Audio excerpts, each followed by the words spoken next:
Naruto Cultivating in the Hidden Sand Village with Pokémon. This video is purely for entertainment and does not infringe on copyrights or laws. The rights to the novel and image belong to the original author. We do not claim ownership. Don't like waiting and want to listen to this fanfic in full now? Subscribe to our Patreon, where you'll find the best fanfics. Chapter 76 Flying Force. At this time, the police department prison. Let me out. Let me out quickly. Do you know who I am? I am your minister's biological father. Where's Zoro? Where is he? You unfilial son. You unfilial son. I just couldn't help it. My spouse has been gone for 20 years. What's wrong with me going out to take care of my needs? An old man was holding on to the iron railings and wailing loudly, but no tears were seen. Fuck, you're awesome. The handsome young man next to him heard what the old man said and shouted awesome. A role model for our generation. People may grow old but they'll never grow old hearts. Aren't you afraid of dying in the process? Humph.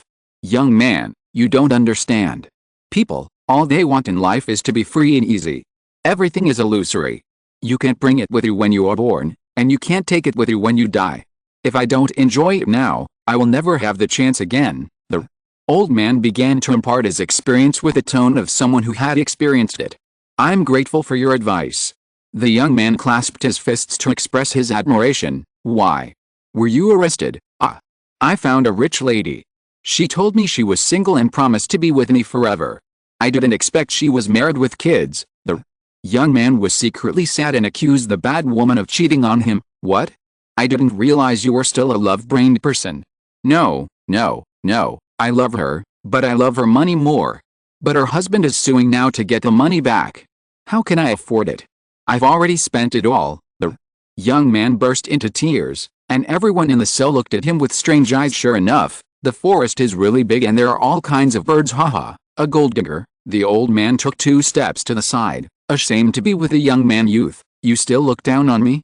Where are you going, old man? The young man cried for a while, and gradually stopped crying until he became hoarse. The old man took over and continued to cry loudly. In short, the police department has never been quiet. The old man took over and continued to cry loudly. The key point is that the old man is 78 years old. The ninjas of the police department can only let the old man howl, for fear of accidentally sending someone down, because this old man is really the biological father of the minister of police. In the cell directly opposite the old man, the ex-wife of the police minister was also imprisoned. Zoro felt too embarrassed to face people. These 2 days he personally imprisoned both his father and his ex-wife. Others would not let their dirty laundry be aired in public, but he had nothing. He actually wanted to conceal it, but when the police department caught his family, they immediately reported it to him. At that time, Sand Village was holding a meeting of the Jonin class. He is reporting on his work on the stage. That letter was seen by all the Jonin. One of the Jonin who had the worst relationship with him was in charge of newspaper work. Zoro had no choice but to lock the 2 men up in person and give them ideological education. Zoro looked at Commander Slash, who was always by his side, and decided to seal his heart and lock away his love. He, the ruthless sword god. Zoro, March 30th. The 12th year of Tsunagakure. The Sand Village begins a selection competition for the flying troop. The Sand Village currently has 10 elite Chunins and 4 special Jonins who can directly become members of the flying unit because they all possess Pidgeot. Being able to train a Pidgeot is enough to demonstrate the talent of their trainers. They also have priority access to tropical dragons. There is no doubt that they all succeeded in gaining recognition from the tropical dragons and becoming elite members of the flying force. No one expected that by training a Pidgeot, the village would get a tropical dragon as a gift. These 14 darlings became the envy of everyone. Finally, 86 places were confirmed for the flight unit selection. More than 90% of the Chunins have signed up to participate. This is a flying unit. It's obvious that this will be one of the future ace troops of the Sand Village. Moreover, the 86 places are more than double the 40 places in the last selection. Although the Sand Village has raised the standards for ninja assessments and curbed the number of ninjas with the title of Jonin, the number of mid and low-level ninjas is still surging. All thanks to the power of the elves, it is not difficult for the elves to upgrade their level as Jonin. If you practice step by step, you can raise your level over time. Now almost every Jonin in the Sand Village has 2 Pokémons, and every Chunin has 3 Pokémons. The difficulty of the Chunin and Jonin examinations in the Sand Village is much higher than that in Konoha.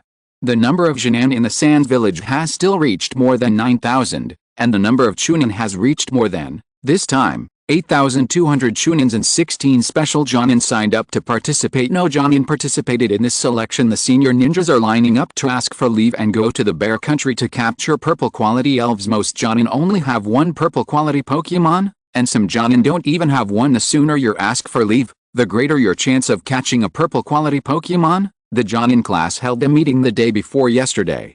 There were 92 jonin present, and Akira received 96 leave notes. There were 4 cunning jonin who acted first and reported later, and they were already on their way to the bear country on horseback. Luo's horse couldn't run as fast as theirs, so he couldn't catch up with them and could only write down the account first. All the jonin were preparing to ask for leave, so there was a fierce argument in the jonin class meeting room over the order of asking for leave. After arguing for a whole day without any result, the jonin stopped going to work and completing their missions, and continued arguing the next day. Finally, a 25-year-old senior jonin who had not taken a leave in 63 years got the first leave quota. This farce was finally stopped by Shagu, and all the senior ninjas were locked up in a small dark room. Only the written review can come out. According to the order in which the self-reviews are written, whoever finishes first can ask for leave first. The 91 jonins were filled with fighting spirit and passion. The small dark room was illuminated by the fire burning behind them. It's even more exciting than watching Naruto Next Generation's Luo was also locked up in a small dark room for poor management. When he came out, he had received 300 leave notes. The special jonin also plans to try his luck in the bear country. The senior ninjas were either still in the small dark room or on their way to the bear country. In any case, they had no time to participate in this selection tournament. The trials took 15 days, and the last test was to get into the air. Don't think that ninjas are not afraid of heights. Ninjas are also human beings. Of the 86 ninjas selected for the first time, 25 were disqualified due to fear of heights. The most outrageous one was Fei Yi, who actually vomited on the back of the tropical dragon. It doesn't vomit after flying, but vomits while flying in the sky. He vomited directly on the tropical dragon, which collapsed on the spot. Its 2-leaf wings flapped continuously and it flew left and right, trying to get rid of the vomit on its back. The vomit was spilled and splashed all over the sky. It was a pity for the other people flying next to him as they were all affected. Fei Yi was afraid of heights to begin with, and being shaken made him even more frightened, so he vomited even more. Fei Yi held the tropical dragon tightly with both hands without stopping his mouth. The others rushed to avoid danger and flew away from him. However, it was not avoided, because Fei Yi's tropical dragon was covered in vomit and was already dizzy. The flight trajectory was irregular and kept changing routes, killing a large number of people. In the end, fell to the ground. Everyone was covered with some indescribable solid or liquid. Chapter 77 Snorlax Shadow Level, Promotion Assessment. As soon as Fei Yi landed, he was still dizzy and was surrounded and kicked by person number 85. All 86 tropical dragons rushed to the oasis to take a bath. This place is very close to the sand-hidden oasis. Tropical dragons flew into the lake in groups, splashing water. Xiao, who was fishing by the lake, was meditating with her eyes closed. Fortunately, the slow king beside her reacted in time and immediately deployed a mental barrier, but Snorlax on the other side was not so lucky. 86 splashes of water hit Snorlax. The water splashed on the round belly, but did not affect Snorlax's sleep at all. However, some of the water splashed right into Snorlax's open mouth. Snorlax, who was sleeping soundly, was suddenly choked by the water, and the small bubbles coming out of his nose burst instantly. Snorlax immediately sat up, supporting his neck with both hands, coughing continuously, and the flesh on his belly bulged. Snorlax's sleep was disturbed and his anger level skyrocketed. Snorlax's momentum surged, and his squinting eyes opened slightly in anger. Kirby, a destructive death ray was sprayed towards the tropical dragon in the lake. The tropical dragons were startled and all flew away. There was a loud bang, and the destructive death light suddenly exploded in the lake like a giant bomb. Suddenly, an extremely powerful wave swept towards Xiao. Feeling this momentum, Xiao suddenly opened her eyes. This is Shadow Level. Slowking blocked the wave and immediately floated to Snorlax, pinching Snorlax's ears and began to educate him. Kirby Snorlax looked aggrieved. It was clearly them who bullied Snorlax first. The breakthrough came unexpectedly, and Snorlax became the 3rd Shadow Level Pokemon in the Sand Village. Zapdos and Sand Village are allied and are not counted as regular combat power. The Leafeon at the side showed an envious look, but it was still some distance away from LV70. After being taught a lesson by Slowking, Snorlax realized that he seemed to have made a breakthrough.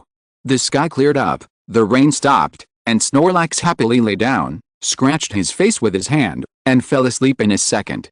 Snorlax, now that I've broken through to level 1, I'll reward myself with some sleep. Ibizo, author, please come out. I have something to tell you on the other side. Fei Yi was sent to the IQ after the first round of testing. 25 people were eliminated. The substitute contestant didn't expect that pie in the sky would fall, and he would actually be successfully selected as a substitute. Regardless of whether pie fell from the sky or not, vomit did fall from the sky. After some twists and turns, the flying unit was finally formed, and the leader of the flying unit was Yikang. Shagu gave full authority to Luo Sha to form the flying unit, and Luo Sha left the position of leader to Yikang. Yikang has the strength of a giant and has participated in wars. His main Pokémon, Charizard and Moltres, are flying-type Pokémon, which are powerful enough to command a flying unit. With Yikang's talent, he can definitely lead this army well. When Luo Sha handed the list to Shagu, Shagu circled Yikang's name. You.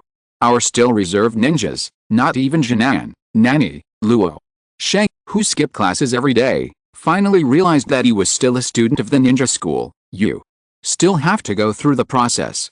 Go apply for graduation first, Shagu sighed helplessly. If he skipped classes every day at other people's homes, he would have been hung up and beaten long ago. Luo Sha and his 3 friends came to the ninja school they had not seen for a long time and found their homeroom teacher, Shadio. I finally have a role again. Apply for graduation. With your abilities, there will be no problem. It's just a written test. Shadio thinks that the 4 of them should make up for their lessons before taking the exam. No problem, teacher, just arrange a time for the exam. Luo Sha patted his chest confidently. Written test? Just hands are enough. In the examination room, 2 eyes of sand lit up on the ceiling, all looking at Karula's test paper. Luo Sha and Zhuangya kept writing, looking like academic masters. Sandio, can you guys be more restrained? I'm not blind. Those 2 eyes on the ceiling are so big, it's hard for me not to see them. Yikang without magnetic escape. Karula's Alakazam came in handy at this time. Alakazam was hiding outside the door at this time, talking to Karula and Yukira separately, using mental transmission to help Yukira cheat after the exam. Shadio walked out of the door with the test paper and looked at Hudi affectionately. Sandio, so there are more than 2 people cheating in the end. Shadio collected 4 test papers and gave 4 full marks. Essay topic: if you become a ninja, what contribution can you make to the Sand Village? Karula's composition is on the development of Sunagakure medical care. The whole article mentions Xiao Ai, and he will inherit their legacy and bring Sunagakure medical care to a new level. Sand Tower, full marks. Yikang's composition was titled The Inheritance and Development of Scorch Release, and at the end of the composition he thanked Piccolo for his strong support. Sand Tower, full marks. Xiao Ai's composition is the SM combination of Sunagakure. Following the example of the OB combination of Kumagakure, Xiao Ai believes that he can form a stronger SM combination with Rasa and become famous in the ninja world. Sandio, full marks. I always feel like something is weird. Luo Sha's composition is different from the other 3. The essays of the 3 people are at least close to reality, and Luo Sha directly mourns the death of Shagu because Luo Sha's composition is how to inherit the legacy of the Third Kazekage. Can you guys respect me? In the end, 4 people successfully passed the written test. An unprecedented 4 full marks. Afterwards, Shadio took the 4 people to conduct a practical assessment. The teacher in charge of the assessment looked at Luo Sha and the other 3, then ran away holding his stomach. Hey, Shadio, I had a stomach ache yesterday.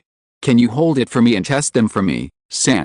Dio looked up at the dusk and fell silent. Brother, you had a stomach ache yesterday and it's only starting to hurt now, right? Congratulations, you have passed the test. Sandio turned around and directly gave the Jinan forward protectors to the 4 people. Teacher, haven't we fought yet? Zhuangmi asked confusedly. The examiner was so scared by you that he had a stomachache, so you win. Shadio made up an excuse. He just wanted to end it quickly. He's so difficult. Okay, teacher, we need to apply for the Chunin exam. Rasa said as he took the forward protector. Sandio, to apply for Chunin you need to complete enough mission indicators. We participated in the Rain Country War, and our achievements were enough to be promoted to Chunin. Sandio took the 4 people directly to the Chunin examination place next to him.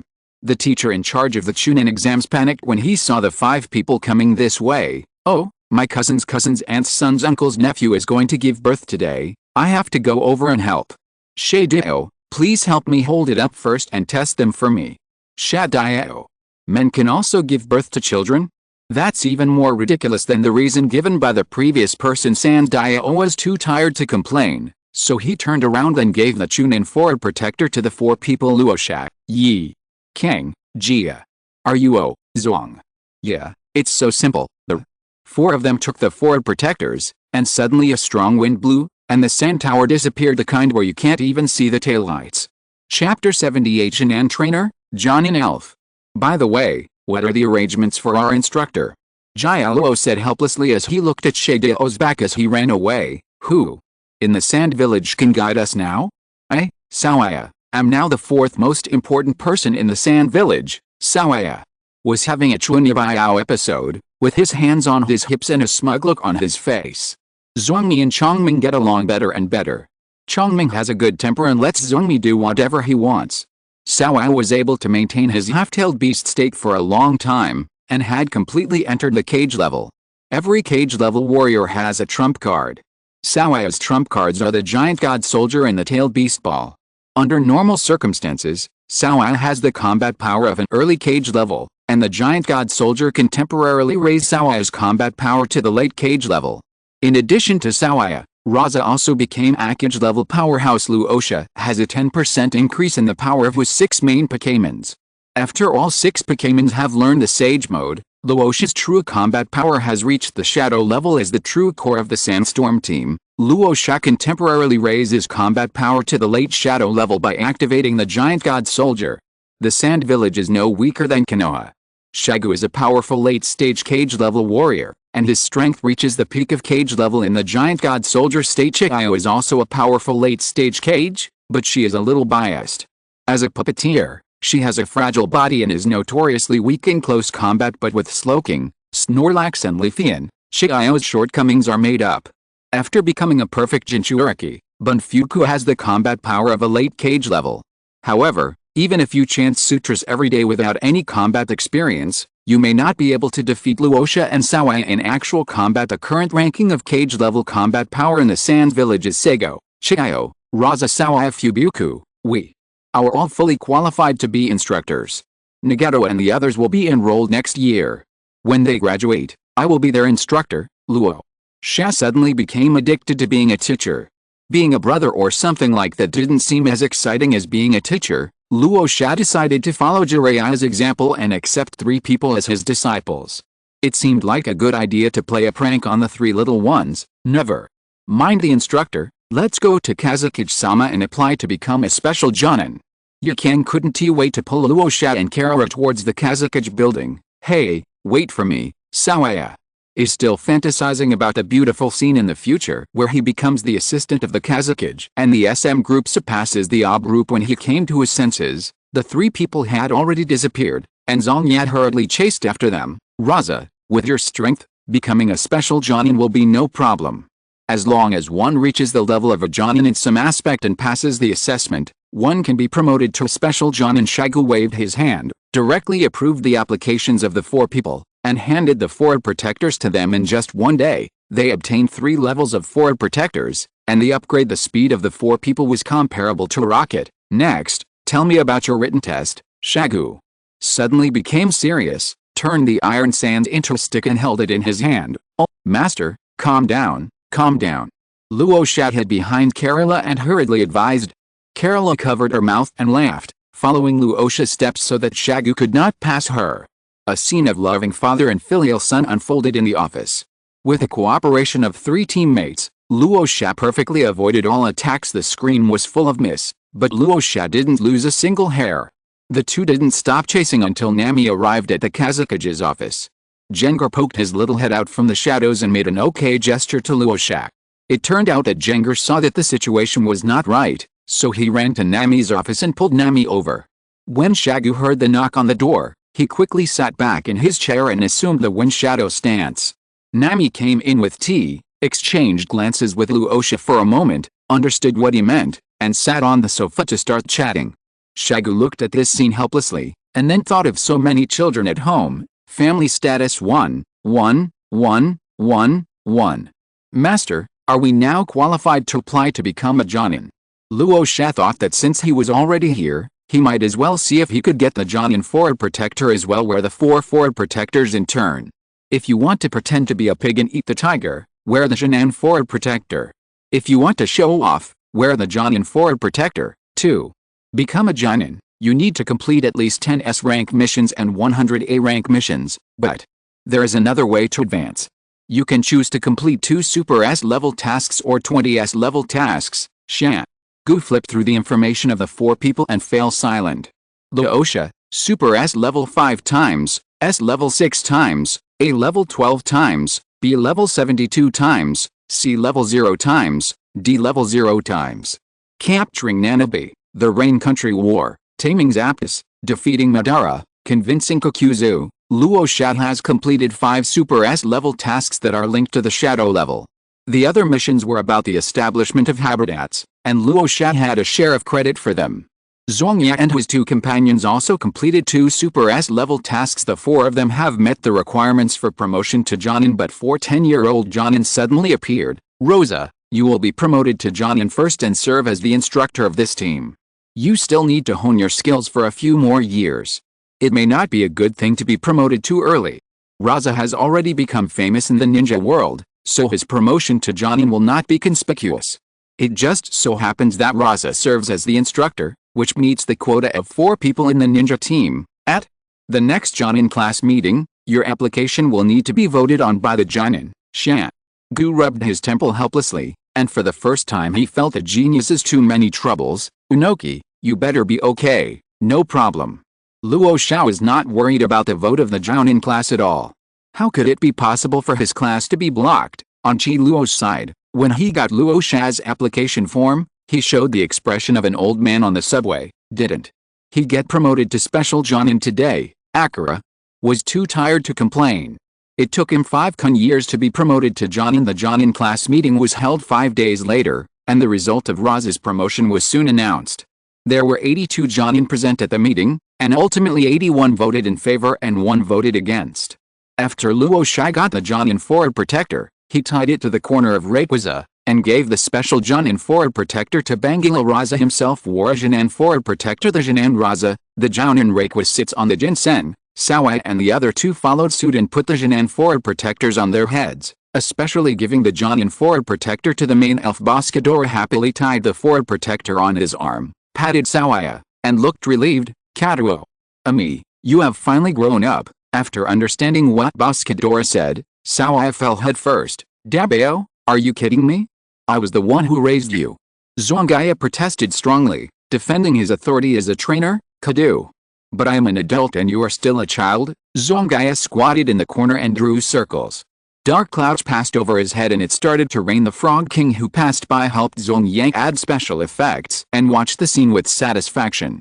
This makes it seem bleak. Bangila silently appeared beside Luo Sha.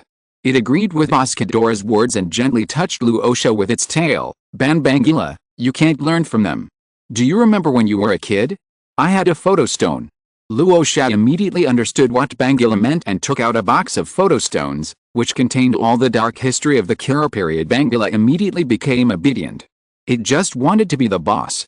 Why was it so difficult? Obviously, the Boscadora next door is its younger brother, but Boscadora has become the boss in Samana. Bangila was so angry that he dragged Boscadora to the training ground to talk. Seeing that his big brother wanted to spar with him again, Boscadora didn't dare to resist and waved goodbye to Xiao Ai with tears in his eyes. The strength of Garou's Pokemon is not much different, so he finally gave the Forward Protector to Swampert. Yukang handed the Forward Protector to Charizard. Charizard had no expression on his face, but his eyes flashing with excitement could hardly hide his joy. Moltres also wanted one, and its clear little eyes blinked eagerly as it pulled at Yukang. Yukang helplessly took out the Chunin Forward Protector and tied it to the Moltres' claws. Moltres has grown to 1 meter tall, but its eyes are as clear as ever. You can tell at first glance that it's easy to cheat. Yukang thought of the Zapdos in the land of birds, and then associated it with the 3 stupid birds mentioned by Luo Sha, and began to suspect that Moltres' IQ was inherited from his race. It's definitely not that she raised him crookedly. Yukang touched Moltres' head and said that it would become smarter when it grows up. All four of them were wearing Jinan forward protectors, and then Luo Sha felt that the taste was right. That's right, Naruto is like this. Jinan is the ceiling of combat power. Chapter 79, The Fierce Wind Trio, Shagu's Wedding. When Rasa was promoted to Jonin, the only vote against him was cast by Li Fang. Li Fang was stared at by the other 81 people, and he was worthy of being the master of ninjutsu who created a new school. The main focus is on individuality, freedom and casualness. The world of artists is difficult for ordinary people to understand. The reason why Li Fang did this was naturally because he was off. Luo Sha arranged a fate to be next to Li Fang. When Li Fang saw the culprit who caused him to fall into his current situation, he was so angry that he directly used the newly developed S-level ninjutsu. Li Fang called it multiple sludge bombs and Luo Sha called it Gatling, flying snow. Li Fang used the crossbow technology to create 18 small crossbows that could be tied behind his back. One gun muzzle can hold just one seal scroll, and each muzzle can output continuously for 3 minutes excluding the raw materials of the shells. This ninjutsu can indeed achieve the destructive power of S-level ninjutsu. Each gun muzzle is sealed with an acceleration sealing technique, so the impact of each shell is very strong and can penetrate the body of an ordinary ninja. The key is that Gale can choose single shot, continuous shot, volley shot, and can attack in 360 degrees without blind spots. This ninjutsu can either kill the enemy or make him sick to death. Luo Sha suspected that if Konoha and Tsunagakure went to war now, Li Fang alone could defeat an army of 10,000, the kind where one person chases 10,000 people. The first victim of this ninjutsu was Afe, but Afe didn't feel wronged at all. The stronger the wind blew, the more excited Afe became. Afe finally found a confidant and clung to Li Fang. After Li Fang couldn't kill Afe no matter how hard he tried, he accepted his fate. After creating art with Afe, Li Fang started to become more perverted, and a household story was born in the public toilet of Sand Village. There is a white devil holding a concert in the public toilet at night, so never go to the Tsunagakure public toilet at night. It is said that a young man who did not believe in superstition went to public toilet at night to find out what was going on. He was so scared that he burst into tears and kept shouting, "Ghost! There's a ghost!" No one knew what he saw. Every time he recalled it, his face turned pale and he twitched with fear. After listening to the story of Li Fang and Afe, Luo Sha was almost petrified. How come these two don't fit in with the ninja's painting style? And there was that Stinky Mud. When looking for a trainer for it, Stinky Mud crawled to Li Fang's feet and kept rubbing against Li Fang. Man, you smell so good." In the end, Li Fang tamed this talented, colorful Stinky Mud. Li Fang, Afe and Cao Caoni form a strange trio. Afe has now completely returned home and regards Sand Village as his home. The White Zetsu army has also taken office. Some of them are secretly collecting intelligence in the entire ninja world, and some are planting trees in the desert. With so much free labor, Afe would just let it go as long as he didn't blow up the Sand Village. Afe still has some self-awareness, at least he didn't hold the concert during the day. After Muddy Crush had a home, Rosa handed Heracles over to Shiro. Ziluo burns his youth in the training ground every day, which is very much to Heracles' liking. The man and the elf hit it off and became partners. Ziluo's fire chicken has evolved into a strong chicken, reaching level 19, influenced by Ziluo. Strong chicken and Rylu develop into the fighting type. They follow Fast Fist Man all day long, punching and kicking, and enjoying their youth. During the past 6 months, Ziluo successfully practiced the one-day calling technique, and his physical skills reached the level of a Jinan. Time passes by unknowingly. Luo Sha and his 3 companions occasionally take on S-level missions, and usually improve their strength in the training ground. The 5 little ones in the family are gradually growing taller. Nagato and Kazuo have been sticking together all day long at a young age, and their excuse for being together is that Hivi and Kabuto are going to have battle training as part of the 2-person play. Ibrahimovic and Fukuda have to play fake games every day and then watch the 2 of them compete to the limit. Nagato and Kaku are both shy people, and even though they are only 5 years old, they have already shown signs of falling in love. The relationship between Yohiko and Konan is painted in a different style. Konan's favorite thing is origami. She often stays under the banyan tree in the garden to fold paper, with Scorpion sitting next to her. Scorpion was concentrating on making the puppet model and was very well behaved with that cute face. Scorpion became Xiaonin's favorite brother, and Xiaonin took on the responsibility of taking care of Scorpion. Xiaonin thought she was a 5-year-old sister taking care of her 3-year-old brother, But Z thought it was the 3-year-old brother taking care of the 5-year-old sister. Yohiko played outside all day and became the famous child king in Sand Village thanks to Evie. Yohiko received a lot of envious looks from his younger brothers. However, whenever Yohiko returned home dirty, he would be beaten by Konan and then thrown into the lake. The Shagu home has now become a small nursery. There are especially a lot of red-haired people. If you don't know the truth, you would really think that the 4 of them are siblings.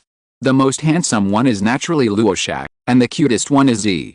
Nagato's appearance is average, and he only relies on his pair of swirling eyes to hold his scene. The black-haired Shagu looked at the 4 red-haired cats with different styles in the house, and his old father was worried. On July 31st of the 7th year of Sand Village, a happy event happened in Sand Village. Shagu and Nami get married. Red characters for Fu were hung on the doors and windows of every household, and the elves all wore red ribbons. A festive atmosphere enveloped the entire Sand Village. The mosquito-repellent Frog King and both the ducks from the Rainfall Squad walked on the streets spraying water to celebrate. Luo Sha was mixed in among them. Siduk not only wore a red hat on its head, but also a little red dress. This little red dress is specially tailor-made. After all, it is difficult to find suitable clothes for Siduk with her figure. The tropical dragon carries a fruit basket and delivers fruits to every household. Parasite and Parasol Mushroom followed closely behind, delivering mushrooms to every household. Menge Cactus and Lottie Kappa sang and danced, doing the work of the Atmosphere Group. Huhu Juice Shop, Duato Ice Cream Shop, Madame Huiji Hotel Chain and other stores are offering big giveaways today, and long queues have formed at every store. The big wolfhounds and the police ninjas maintained order, and everyone had a smile on their face because their salary would increase tenfold today. Medical department ninjas and Windbell have set up medical stations on every street, which not only provide free medical care but also provide a place for people to rest. Gillian carries a small medicine box and delivers band-aids to every household. This is Leon's latest gadget, inspired by Luo Sha. The interrogation department had a rare day off today. Although the price was a huge increase in workload. Tomorrow the messenger bird flew to every household's window and delivered an envelope to each person, each containing 100 taels. The more people there are in the family, the more envelopes you will get. An elderly family received more than 100 letters and emptied a messenger bird. That's right, it's Duofu. The population of Sand Village is over 30, and the red envelopes alone amounted to more than 3,000 million taels. However, this is nothing for the now wealthy Sand Village. Chapter 80. Shagu's wedding. For this wedding, the wedding vehicle was originally planned to be Steelix, but unexpectedly, Xiao broke through to the cage level and happily ran to Shagu to share it. Shagu, who hadn't seen Xiao for more than 2 years, was silent.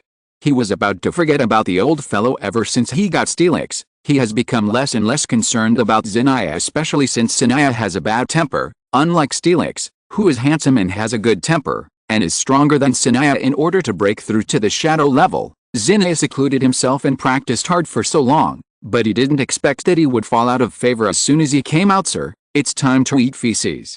Xiao suddenly became angry and shouted that he wanted to fight Steelix alone. LV72 Steelix vs. Xiao. The two snakes are evenly matched. Steelix has very strong defense, and Xiao almost broke his teeth. The most frustrating thing is that Xiao's ultimate move, Petrification, has no effect on Steelix, but it really hurt when Steelix's iron tail swept across Xiao's body. In particular, one of the tails hit Xiao's snake face, leaving a long red mark. Although the two snakes ended up in a draw, Xin was grimacing in pain, his teeth were shaking, and his injuries were far more serious than Steelix's. Shagu arrived in time to stop the fight, thus saving his old friend's face. Otherwise, if Xiao ignored him in the future, he would be at a great loss. After all, Xiao is now a shadow-level snake and can no longer be ignored like before. Xiao, the cannon fodder in Chapter 79, finally had a role to play.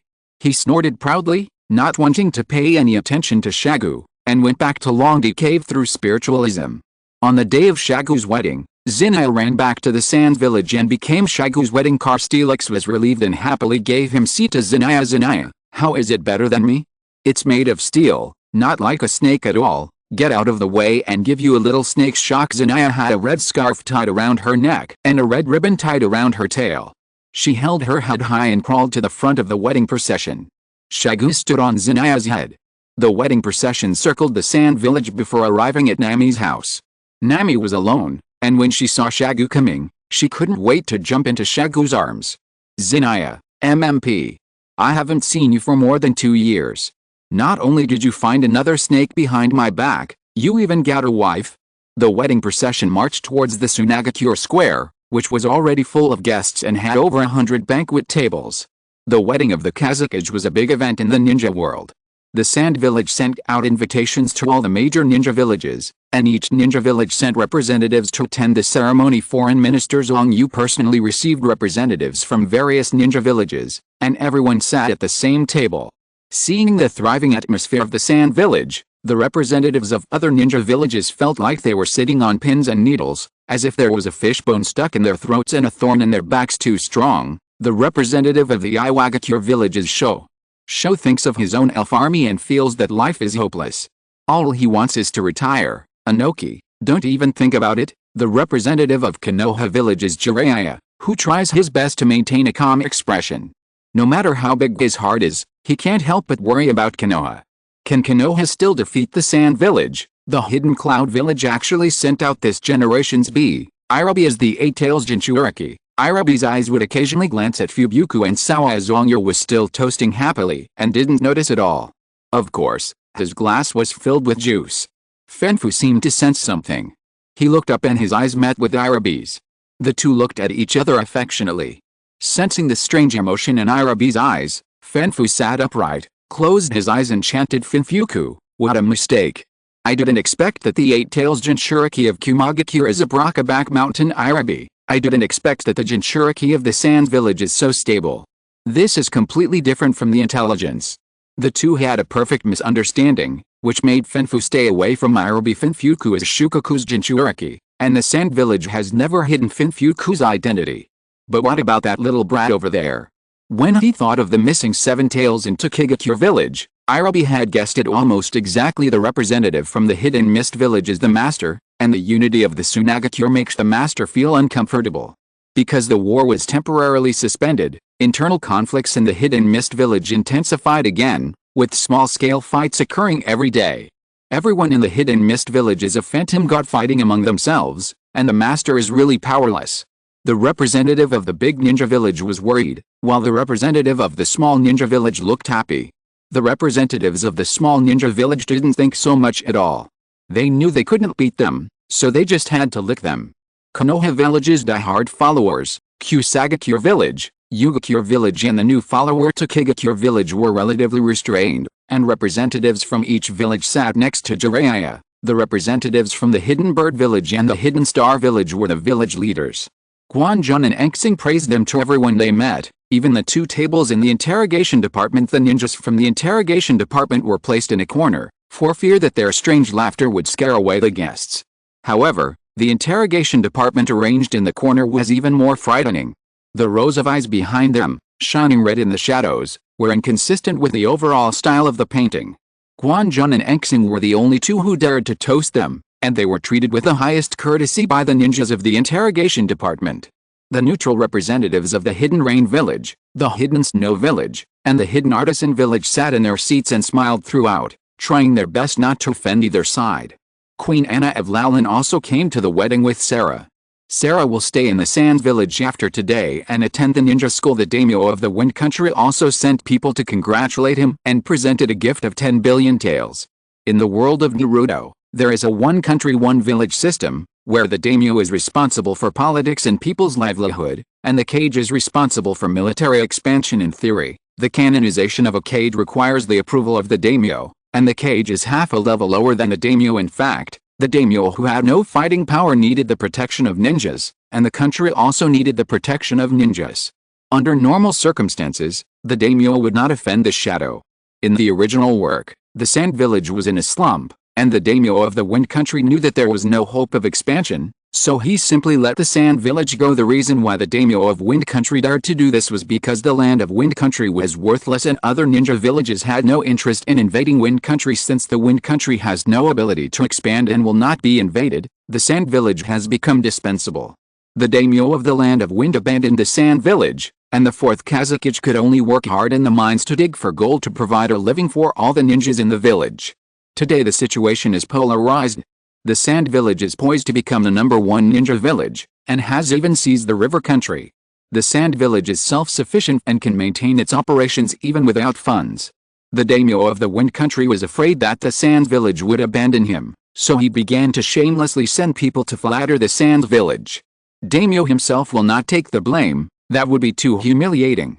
By sending someone to lick his position and making his attitude clear, the daimyo can achieve his goal. Since the daimyo is so sensible, Shagu naturally would not offend the daimyo. Kokuzu also participated in the wedding, but he was originally not free as he was busy making money in the River Kingdom. Luo Sha promised to give a red envelope containing 100 gold bars, and Kokuzu suddenly became free and rushed to the sand village as fast as he could. Kokuzu is currently wearing a Tsunagakure forward protector and sitting at the minister's table. Kokuzu and Ebizo were like two refrigerators, and together with the infamous Gale, the three of them just happened to fit together at one table, which made it hard for the others. Luo Sha sat at the children's table. Next to the ministers, Luo Sha looked at the younger brother sitting at the table with satisfaction and held Scorpion in his arms. Luo Sha divided his brothers into 4 groups, the Luo Sha 4, the 4-member team of Nagato, Konan, Yohiko, and Kaku, Yoshimaru, Fu, and Maki trio, the trio of Ziluo, Z and Sarah. Scorpion is 3 years younger than Ziluo and Sarah, but with Scorpion's abilities, he might graduate earlier than them. With just this table of kids, the future of Tsunagakure is destined to be invincible. The wedding ceremony is similar to that of ancient China, where the bride and groom first bow to their parents, then to heaven and earth, then to each other, and then the groom toasts at each table before entering the bridal chamber. But what is different is that the bride also toasts with the groom after serving 100 tables. Shagu's face turned red and his steps were unsteady, but Nami was still the same. Nami drinks alcohol like water. In order to thank Zoro for helping her destroy the evidence, she drinks 3 cups with Zoro and prepares to form a strategic alliance with Zoro. She planned to sell her next pornographic book on the black market, hoping that Zoro would show mercy when he led his men to clean up the gang. Unexpectedly, Zoro got drunk after just a drop of alcohol and fell down, and Nami's plan failed. Chapter 81 Hulan Canal. The next morning, Zongyu saw off the delegations from various villages with a smile on his face. Everyone who left had a worried look on their face, which was in stark contrast to Zongyu. Haha. That's fucking awesome. I'm going to find Chi Luo to share this with me. Yesterday, the delegations from the ninja villages were like Granny Liu visiting the Grand View Garden, which made Zongyu very proud. Sand Village can replace Konoha. On the other side, Kokuzu's house. Sako knew Kokuzu's strength, so he gave him a big villa, which was just across the street from Rasa's house. Kokuzu, what's the situation in the river country? Rasa came to find Kokuzu early in the morning. Kokuzu had been in river country for half a year without achieving any results. The Konoha ninjas have been hindering my actions. If I don't drive them out, the business plan of the river country will be difficult to carry out. Kokuzu killed countless Konoha ninjas in the past 6 months. Once he met Hatake Tsukumo, and Kokuzu escaped from the pursuit at the cost of losing a heart. If they fight one-on-one, Kokuzu is confident that he can kill Hatake Tsukumo. Hatake Tsukumo didn't know his information, but he knew Hatake Tsukumo very well. He has 5 hearts, and even if he exchanges one for another, he can kill Hatake Tsukumo. But there were other Konoha ninjas around Hatake Tsukumo, so Kokuzu was self-aware and retreated first as a sign of respect. He just wants to make a little money. There is no need to work so hard. He is in his 60s, which is the age when life is booming. He cannot die at such a young age. Konoha has only given up its share of the mission in river country. It is impossible for it to watch river country fall into the hands of Tsunagakure. Unless Konoha is completely defeated. Luo Sha pondered. Konoha will weaken on its own without anyone else's help, but Luo Sha can't wait any longer. He wants to accelerate the decline of Konoha. Besides, the River Kingdom, which other small country is suitable for developing the elf industry? Kokuzu didn't care about the relationship between the ninja villages. He only wanted to make money. The small countries adjacent to the Kingdom of Wind are, from west to east, the Kingdom of Ghost, the Kingdom of Bear, the Kingdom of Bird, the Kingdom of Rain, and the Kingdom of River. The Land of Darkness is located at the westernmost part of the continent. It has a sparse population and even fewer ninjas. It does not have the conditions to establish a ninja village. The Land of Rain is a place of 4 wars, sandwiched between 3 major countries, and there is also the official ninja village, the Hidden Rain Village, which the Hidden Sand Village cannot control secretly. A small country farther away, the Snow Country might be a good choice. The Snow Country is not affiliated with any big country, and the Hidden Snow Village is as closed as the Hidden Star Village. As long as we block good news, it will be difficult for the outside world to know what happened in the Snow Country. Luo Sha immediately had a goal and continued, I will take over the River Kingdom myself. Kakuzu, how about you take charge of the Snow Kingdom? Okay. Kakuzu agreed readily. It was also in his interest to advance on both the River Kingdom and the Snow Kingdom. Kakuzu just wanted to expand his industries across the entire ninja world as quickly as possible so that he could lie down and count money every day. The elf industry continues to develop, and Luo Sha's income has increased significantly. In the Kingdom of Wind, the net income is as high as 1.7 million taels per month. In the Kingdom of Birds and the Kingdom of Bears, it is about 4,000 million taels per month. 2.1 million taels per month, equivalent to 210 million elf coins. Now Luo Sha has 3,000 million elf coins, which is only half away from the goal of 6,000 million. With the dual support of the daimyo and the Kazekage, the 8 cities of the Kingdom of Wind have gradually improved the elf industry chain. Now when walking on the streets of the 8 cities, you can see elves from time to time. Almost all of them are Rattata, Diglett and the like, or bug-type Pokemon caught in the neighboring bird country. There was a cat boss who was considered an expert among the people. Among the 8 cities, the fastest growing ones are Viridian City and Nibiru City. Viridian City ranks first and represents the earth. Nibiru City ranks second and represents rock.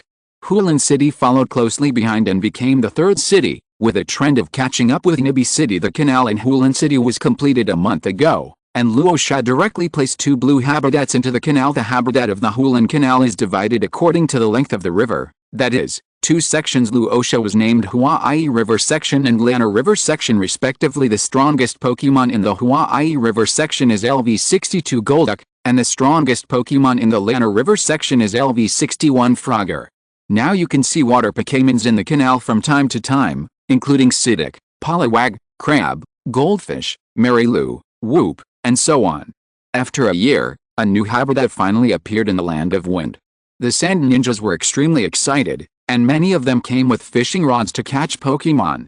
Fishing rods, which had always had low sales in the elf store, became hot-selling products, and Luo Sha also launched 3 grades of bait. The better the bait, the higher the chance of catching a rare Pokemon. Luo Sha also found someone to help with the advertisement, and many young ninjas were deceived into buying the most expensive bait. The Sand Village has set off another wave of capture, and Hulan City took this opportunity to develop rapidly. The Hulan Canal is extremely important. It is the first canal in the Kingdom of Wind and one of the channels for future commercial trade. Luo Sha prepared to go to the Hulan Canal in person to check the situation. Luo Sha left Kakuzu's house, reported to Shagu, and set off with a team.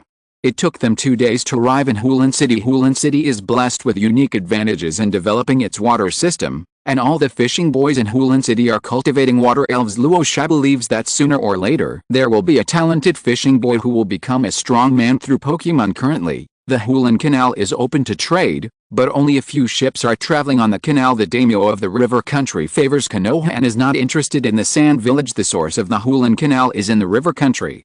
The daimyo of the river country did not dare to oppose the construction of the Hulan Canal, but he did not provide any help to Sunagakure. If we want to make full use of the Hulan Canal, we need to change the name of the river country. Luo Sha made up his mind and headed straight to the River Kingdom with Xiao Ai and the other 2. He has already conceived a plan to annex the River Kingdom, Cloud Hidden Village, Rikage Building. Luo Ai and Irabi looked at each other in silence. The strength of Sand Village has far surpassed that of Cloud Village. But Kumagakure does not have the energy to go to war with Sand Village. The Hidden Cloud Village and Konoha are in a state of cold war, and the ninjas of both sides have deployed their troops in the Land of Hot Springs and have never withdrawn their troops. Poor little Tang Yinkin was stuck in the middle, taking turns to accompany both sides.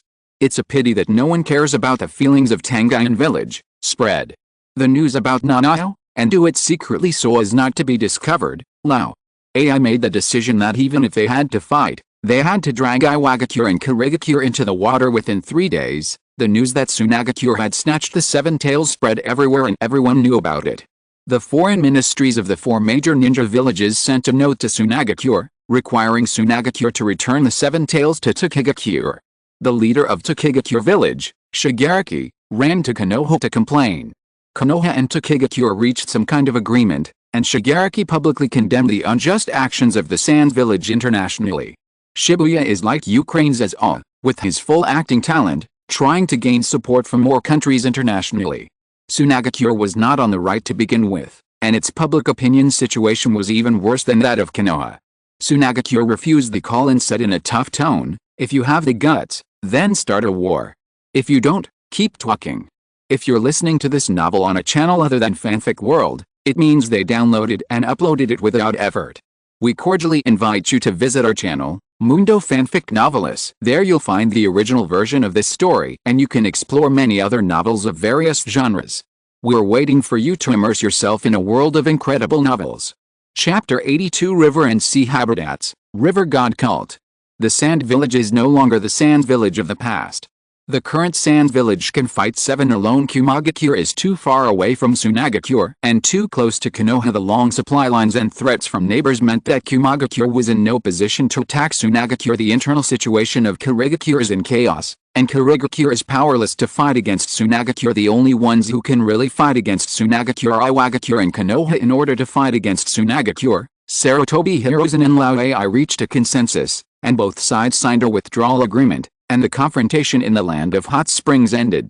However, Sarutobi Hiruzen attempted to continue his alliance with Iwagakure, but was rejected by Inoki. Inoki had long realized that the next 50 years or so would belong to the Sunagakure era. It is precisely because Inoki is well aware of how terrifying Hashirama Senju is that he is even more afraid of the Sand Village. Even if he slapped Hashirama Senju, as long as he bowed and apologized, Hashirama Senju would forgive him. But Rasa is not Hashirama Senju. Rasa is a person who holds grudges. If he dared to slap Luo Sha, Iwagakure might be destroyed by Luo Sha in the future. Inoki Akachi was scared. Iwagakure rejected Konoha's alliance and turned around to say that it was legitimate for Sand Village to obtain the 7 tails. Inoki personally came on the stage and angrily criticized Shigaraki. At that time, the first Hokage assigned the 7 tails to the Sand Village, and the Tokigakure village only kept it for safekeeping. It is completely reasonable and legal confusion for the Sand Village to take back the 7 tails now. Shigaraki was confused, Sarutobi Hiruzen was confused. The outside world, everyone believes that Sand Village and Iwagakure have secretly formed an alliance, which is why Iwagakure supports Sand Village. Only Sunagakure itself knows that there is nothing innocent between the two villages, and there is no PY transaction at all. However, after Inoki's intervention, the turbulent ninja world calmed down again.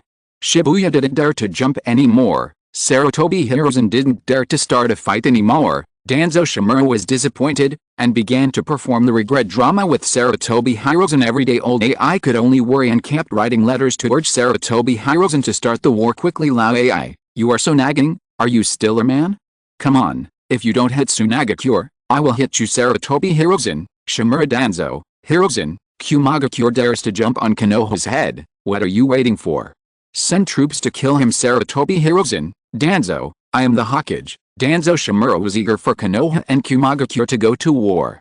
As the commander-in-chief, he could accumulate reputation, secretly subordinate recruits, and clean up Sarutobi Hiruzen's people. If he defeated Kumagakure, he would have a chance to dethrone Sarutobi Hiruzen. Xiao Ai's identity as the 7 tails Jinchuriki was exposed, but it did not lead to war. But Shagu did not relax his vigilance and still ordered the Sand Village to prepare actively for war to prevent any accidents. River country. Luo Sha came to the mouth of the Hulan Canal, and after hesitating for a moment, he finally released the only remaining purple habitat into the mouth of the canal. Luo Sha named it the River Sea Habitat. Water-type elves such as the black-billed gull, the little sea lion, the giant crab, the slowpoke, the lantern fish, the ugly fish, the Magikarp, and the water leaper appeared in the river kingdom. Among them, the number of Magikarp is huge. With the reproduction ability of Magikarp, they will soon be able to enter the kingdom of wind along the canal and spread throughout the Hulan Canal. Magikarp is very special. As a purple quality Pokemon, its reproduction ability is equivalent to that of a white quality Pokemon, and its strength is even inferior to that of a white quality Pokemon. Magikarp completely defies the rule that the higher the racial value, the harder it is to reproduce. However, it is very difficult to evolve Magikarp. Initially, there are 100 million Magikarp in the river and sea habitats, but only 10 Gyarados. The probability of Magikarp evolving into Gyarados is only 1 in 100,000. In the future, Perhaps a trainer will appear in the Kingdom of Wind who can evolve Magikarp into Gyarados and become a powerful warrior in one fell swoop. The dominant Pokemon of the river and sea habitats is a LV69 Melodica.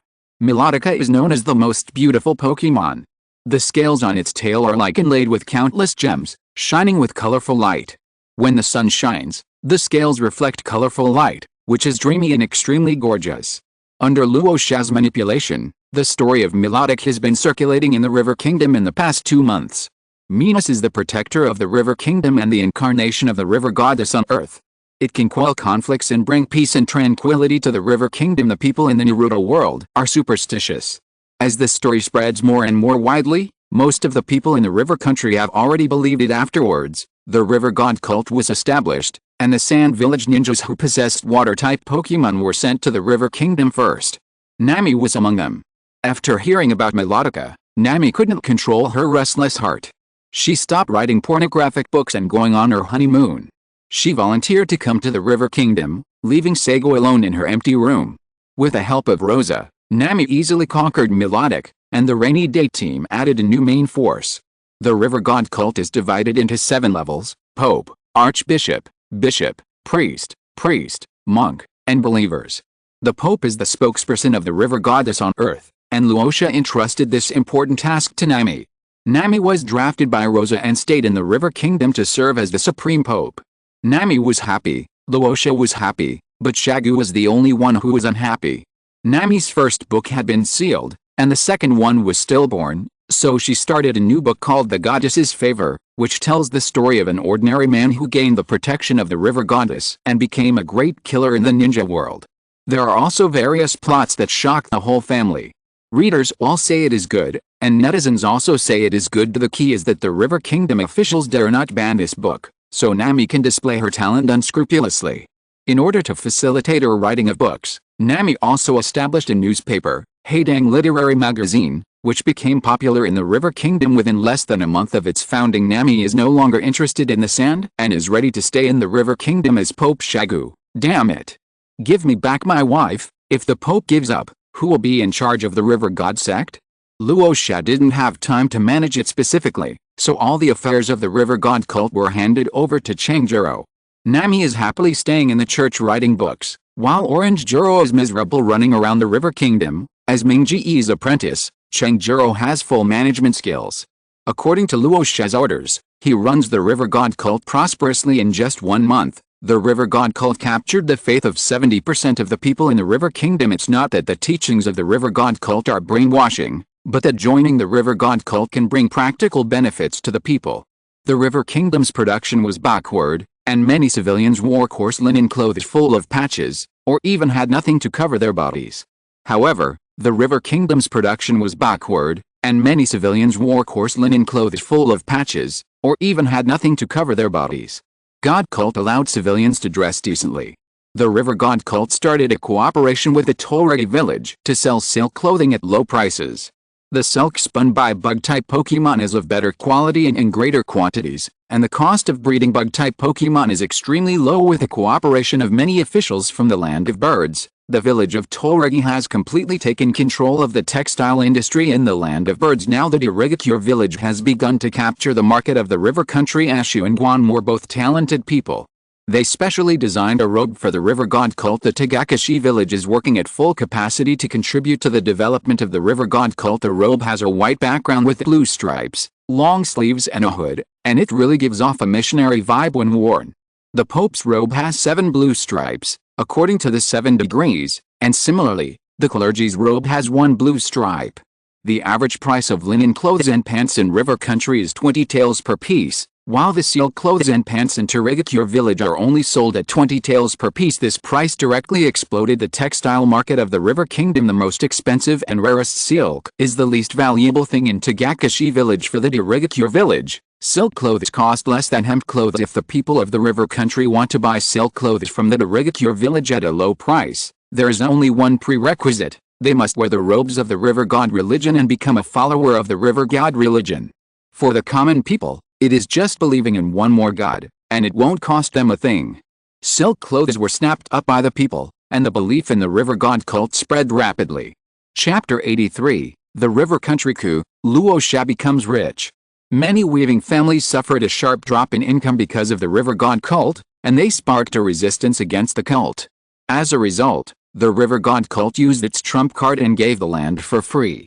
People have the right to use the land and only need to hand over 30% of their crops each year. This is much lower than the 50% tax stipulated by the daimyo of the river country. The spark of resistance was extinguished in an instant, and these rebels became the most supportive people of the river god cult because they got more land. The daimyo of the river country discovered the actions of the river god cult, issued an order to ban the river god cult, and directly sent troops to attack the churches in various cities unexpectedly. The great general of the river kingdom, Hefei, also believed in the river god religion and was one of its bishops. Hefei was born into a commoner family. With the help of his father-in-law, who was the prime minister and his outstanding martial arts, he became the general of the river kingdom. Hefei deeply understood how much benefit the river god cult could bring to the civilians of the river kingdom. Hefei vigorously promoted the river god cult in the army. Within 2 months, the generals in the army rebelled one after another under Hefei's instigation. We all have land to cultivate, food to eat, clothes to wear, money to spend, everything is equal, everything is warm. Note, from the land system of the heavenly kingdom, the teachings of the river god cult spread throughout the river kingdom, and the people's faith became more sincere. More people sincerely joined the river god cult and worshipped the river god. After receiving the order to wipe out the river god cult, Hefei sent out an army of 10 to surround the capital of the river kingdom and marched into the palace with his men in a swagger. Hefei was wearing a robe with 5 blue stripes, followed by a group of generals wearing robes with 4 and 3 stripes, who pulled Demaiji out of the bed. Why did your majesty rebel? Hefei held a sword and asked sternly. You, what are you going to do? You are plotting a rebellion.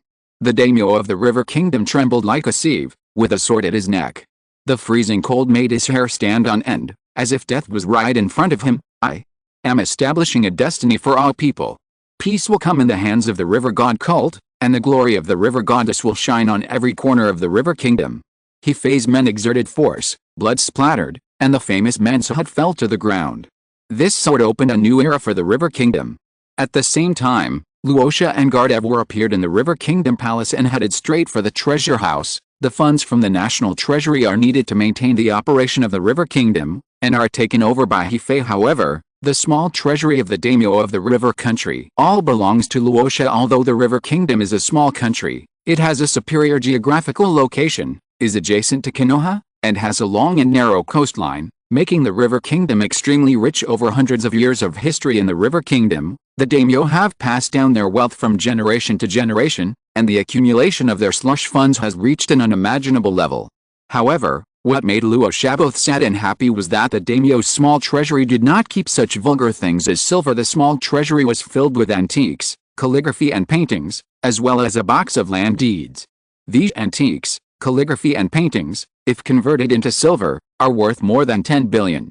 I'm afraid that apart from the big names of the 5 countries, no one can consume this pile of antiques, calligraphy and paintings. And there is Kokuzu. This guy is a ruthless character. He has killed so many nobles. I guess he must have countless wealth hidden in his own treasury. What is Raftel? He is not even as attractive as Kokuzu's secret treasury. Konan had 600 billion explosive tags. All thanks to Kokuzu. It turns out that Kokuzu is the richest man in the world. Unfortunately, no one knows where Kokuzu's treasure is hidden, and given Kokuzu's personality, he would rather die than reveal the treasure. Kokuzu's treasure cannot be taken, so what Rosa needs to consider now is how to sell these antiques. Luo Sha is quite troubled. He took out the elf atlas and contacted Jinduaruo, asking him to be responsible for the sale of these antiques, calligraphy and paintings. If you can't figure it out, just stop thinking about it and let your subordinates solve it. When Jinduaruo heard an antique worth at least 10 billion, his eyes turned into golden coins and he agreed without hesitation. After Luo Sha hung up the phone, he put the deed into the space scroll. These areas are all prosperous areas, and Luo Sha plans to build a Pokémon business district. Even if you don't use it, you can still make a lot of money by collecting rent. Luo Sha swaggered out of the palace, returned to the church of the river god cult, and pulled up Nami, who was lying in front of the table. Hey, what are you doing? Nami was interrupted from writing and looked at Luo Sha in confusion. The Hefei rebellion. The coup d'état was successful, and you are needed to be crowned as the daimyo. Oh, is that the case? Let him come over tomorrow. Nami curled her lips and continued to write at the table. Nami suddenly realized what Luo Sha said and looked up at Luo Sha with wide eyes. You mean the title of Grandmaster? Not the title of Archbishop. Yes, the king's power is granted by God. From now on, the name of the River Kingdom needs to be canonized by the Pope to be officially crowned. 9. Nami was silent for a while, then uttered a word. This operation was really amazing, although there is no ninja village in the river country and no one dares to oppose it. What about other countries? Nami expressed her concerns. This is a challenge to the authority of the entire ninja world. What are you afraid of?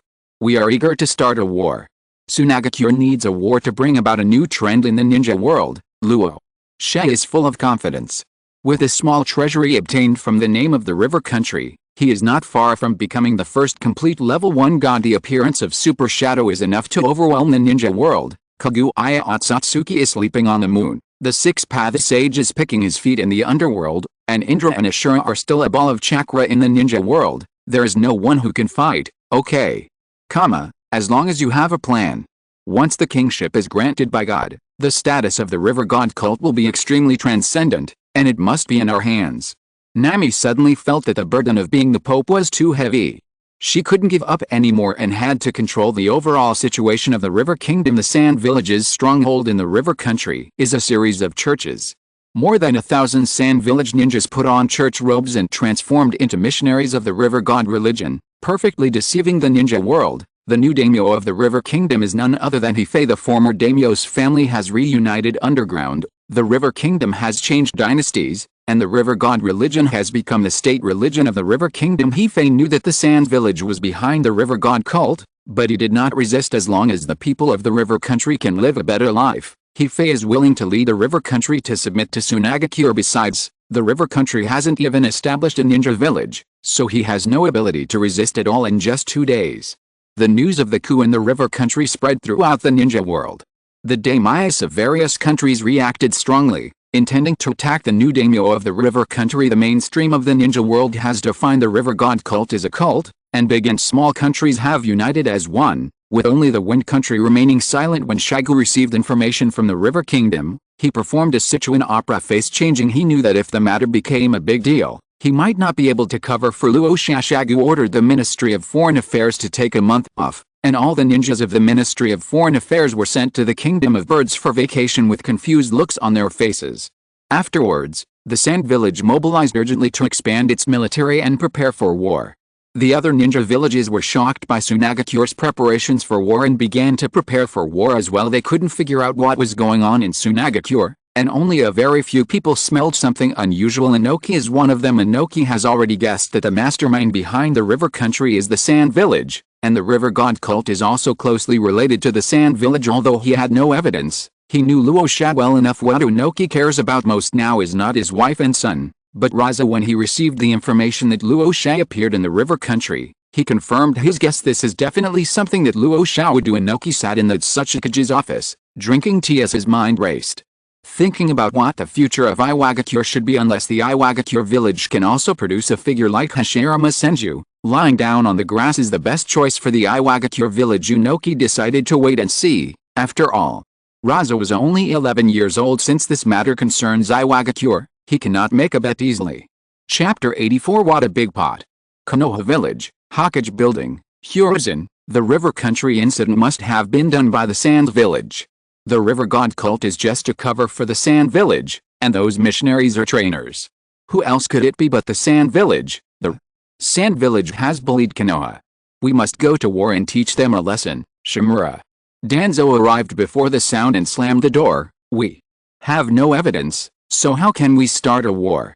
Sarutobi Hiruzen took a puff of his cigarette and rejected Danzo's opinion. Evidence? We have been secretly fighting with Sunagakure in river country for so long. Apart from us, only Sunagakure has the ability to do this. Could the coup in river country be caused by us? Danzo. Shimura sneered. Anyone with a discerning eye could tell that it was the Sand Village who did it. Sarutobi Hiruzen remained silent, glanced at Danzo, and an inexplicable emotion flashed in his eyes. Although Pokémon is mainly concentrated in the Land of Wind and high-end combat power is also concentrated in the Sand Village, Other ninja villages have also begun to come into contact with Pokémon to a greater or lesser extent. Iwagakure has gone the furthest. A genius in Iwagakure village bred a giant Beedrill with extraordinary jaw and strength. After Iwagakure, Konoha began to build a Pokémon army relying on the Pokéballs that Orochimaru sent back one after another. Konoha formed an elf army of 1,000 Jinan, but it started too late and knew too little about elves. Orochimaru has been hiding in the land of birds for a year. Except when he is active to get money, there is no news from him at other times. The idiots in Cloud Village are still worried about the Pokéball problem and have sent experts to try to conquer the Pokéball technology, but there has been no results so far. Luo Ai does things openly and honestly, and mocks Iwagakure for buying Pokéballs secretly. Anoki smiled, a smile so foolish that it was beyond compare. Yunain had never fought against the elf troops and had no idea how much help the elves could bring. Can double the strength of the ninja village. Sand Village is the best example. Besides, Rock Village was bought with money, so what's wrong with secretly buying some Pokéballs? The current number of Iwagakure's elf army has reached 5,000, of which 3,000 are Beedrills. The Beedrill Legion is composed of 1,000 Chunins and 2,000 Genins, with Ozuryu having a single legion commander. The day after the news of the River Country coup spread, another piece of news spread throughout the ninja world. An unknown person revealed that the Sands Village is behind the River God cult, but Danzo Shimura is behind the River Tabirama. Danzo Shimura secretly launched a coup in River Country without telling the Hokage and threw the dirty water on Tsunagakure. Everyone in the ninja world was stunned.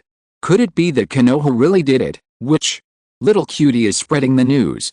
Shimura Danzo received the news at the root and couldn't help but swear, there are people who believe such outrageous rumors. Shimura Danzo was angry. It was true that he was the Nabokage, but you couldn't put the blame on him for everything, right? At this time, in the Hokage building, Sarutobi Hiruzen was smoking a cigarette. He had already determined that the coup in the River Country must be related to Danzo. Danzo really took great pains to start the war. Sarutobi Hiruzen felt that he had seen through everything, and he could not fulfill Danzo's wish. Most of the Konoha ninjas also believed this rumor. Whenever something involves Elder Danzo, the ninjas of Konoha will always unconsciously think that he is the murderer. The first thing Hifei did after taking office was to blacklist the Konoha ninjas. Hifei publicly condemned Danzo Shimura for interfering in the political affairs of the River Kingdom. He decided to terminate the cooperation with Danzo. The River Kingdom does not welcome Konoha. The Konoha ninjas and the Tsunagakure ninjas were fighting a secret war in the River Country and had no time to pay attention to the situation of the daimyo of the River Country. As a result, before we knew it, the daimyo of the River Country had changed. The new daimyo completely turned to the Sand Village and opposed Konoha's interference in the affairs of the River Country. Konoha ninjas were forced to leave the River Country. As a result, the Konoha ninjas resented Shimura Danzo even more, but they dared not speak out. Because they all know that Danzo Shimura is the favorite of Hokage. Danzo was furious at this point. He had to bear such a huge blame for no reason. This was a blame that offended all the daimyo in the ninja world. Framed, this is a frame-up. Hiruzen, you have to believe me, I don't even know any Hifei. Danzo ran to the Hokage building and tried to prove his innocence. No, Danzo, I believe you, Sarutobi. Hiruzen's perfunctory voice sounded, and how could Danzo not hear what Sarutobi Hiruzen meant? Sarutobi Hiruzen was already certain in his heart that he was the one who did it. Danzo slammed the door and left again. This time he was so angry that he didn't even say you regret my shadow. Damn Hiruzen, you don't believe me. Danzo became more and more angry as he thought about it, and ordered the assassination of Hitobi when he returned to the route. It's fine that he took the blame for Hiruzen, but how dare any Tom, Dick or Harry bully him? Hifei must pay the price. Although Hifei is a great general, he is just an ordinary person after all and is no match for the root. But on the day when the root assassinated Hifei, Luo Sha happened to be counting the property in the treasury of the River Kingdom Palace. Luo Sha doesn't know much about antiques, so he could only make a rough estimate last time. This time, several antique experts were specially brought along, and Luo Sha watched them count the property. Luo Sha stayed in the palace for a week and happened to encounter the assassination attempt of the root. Luo Sha posed handsomely, raised his right hand and pointed his finger to the sky. Countless gold dust bullets instantly broke out of the ground and pierced through the heads of all the root ninjas. It was killed in one shot. What else is there to say? The root's assassination undoubtedly failed, and the bodies of the root ninjas also became evidence of the conspiracy between Danzo Shimura and Kotobi. Danzo is such a talented guy, With Danzo around, how can Konoha continue to decline? The Sand Village turned on the microphone and receiver again, and angrily accused Konoha of slandering the Sand Village. The things in River Country were clearly done by Konoha and have nothing to do with Tsunagakure. As for the River God cult, the River God religion is the native sect of the River Kingdom and is the state religion recognized by the daimyo of the River Kingdom. The River God cult is not a cult. Everything is slandered by Konoha. Sarutobi Hiruzen and Shimura Danzo are like brothers. So can Sarutobi Hiruzen get rid of the responsibility for what Shimura Danzo did? Please be fair. The River God cult is being wronged. When Sarutobi Hiruzen heard the condemnation from Tsunagakure, he almost fainted with anger and pointed at Shimura Danzo, unable to speak. Konoha is now in a state of yellow mud, and it is hard to describe. Hiruzen, the Sand Village has bullied you right at your doorstep. Why are you still tolerating this? Start the war. I apply to be the commander-in-chief, and I will not return until the Sand Village is defeated. Danzo was already feeling wronged, and now he was being blamed. He just wanted to retaliate severely and didn't care about Sarutobi Hiruzen's feelings at all. The Sand Village has re-entered the international public opinion, and suddenly broke out such explosive news, instantly igniting the ninja world. The ninja world is in turmoil. This matter involves the vital interests of all the daimyos in the ninja world, and it must be investigated thoroughly. The daimyoji of the Land of Water called for an end to the internal strife in the Hidden Mist Village and demanded that the Hidden Mist Village catch the murderer of the Land of River first, otherwise he would not be able to sleep well. The Kirigakure ninja began to cram the knowledge gained from the last 2 weeks in the ninja world and learned a lot of strange words. The Sand Village and Konoha have been communicating in a friendly manner for 2 weeks. The Kirigakure, feeling that it cannot get involved, has also started to sit down and watch. Originally, only Tsunagakure and Konoha were involved in this matter, but for some reason, Iwagakure also came out to help Tsunagakure. Chapter 85 Danzo and Hiruzen. At a 5-film television meeting, it's true. The 5 countries held a televised meeting. Anoki, I am a witness. It was all done by Konoha. There is feedback from Iwagakure ninjas that they saw Konoha's root ninjas involved in the River Country coup. Danzo suddenly appeared on the TV screen, pushed Sarutobi Hiruzen aside, and shouted angrily, "Fuck you. Shagu, how can you be so vulgar in a dialogue between 2 countries? Where is Sarutobi Hiruzen? Why don't you take your mad dog back, Sarutobi?" Hiruzen pushes Danzo away and appears on screen again. Luo Ai, so it was really Konoha who did it. What a Konoha. I was almost kept in the dark and thought the murderer was from the Sand Village. The meeting suddenly became quiet, and Sarutobi Hiruzen, Seigo and Inoki looked at Luo Ai strangely. The 3 of them looked at Sandcoin in surprisingly unanimous manner. Luo Ai got goosebumps from being stared at, and shouted, "Why are you looking at me like that?" "Yes. It's all the damn Konoha. Damn Danzo." Shagu immediately gave Luo Ai an affirmative look. "That's right, the Iwagakure ninja, never lie." Inoki also said, "Since it's made up, it's not considered a lie." Danzo Shimura once again pushed Sarutobi Hiruzen away and angrily scolded the 3 people, especially Luo Ai, who received special attention. "What? A bunch of idiots. You actually believed it? Luo Ai, is your brain stuck in the door? It's not full of water, is it? Fuck you." Seeing that the situation was not good, Sarutobi Hiruzen immediately covered Shimura Danzo's mouth and pressed him down. The figure of Sarutobi Hiruzen sitting upright appeared on the screen again. "Misunderstanding, it's all misunderstanding.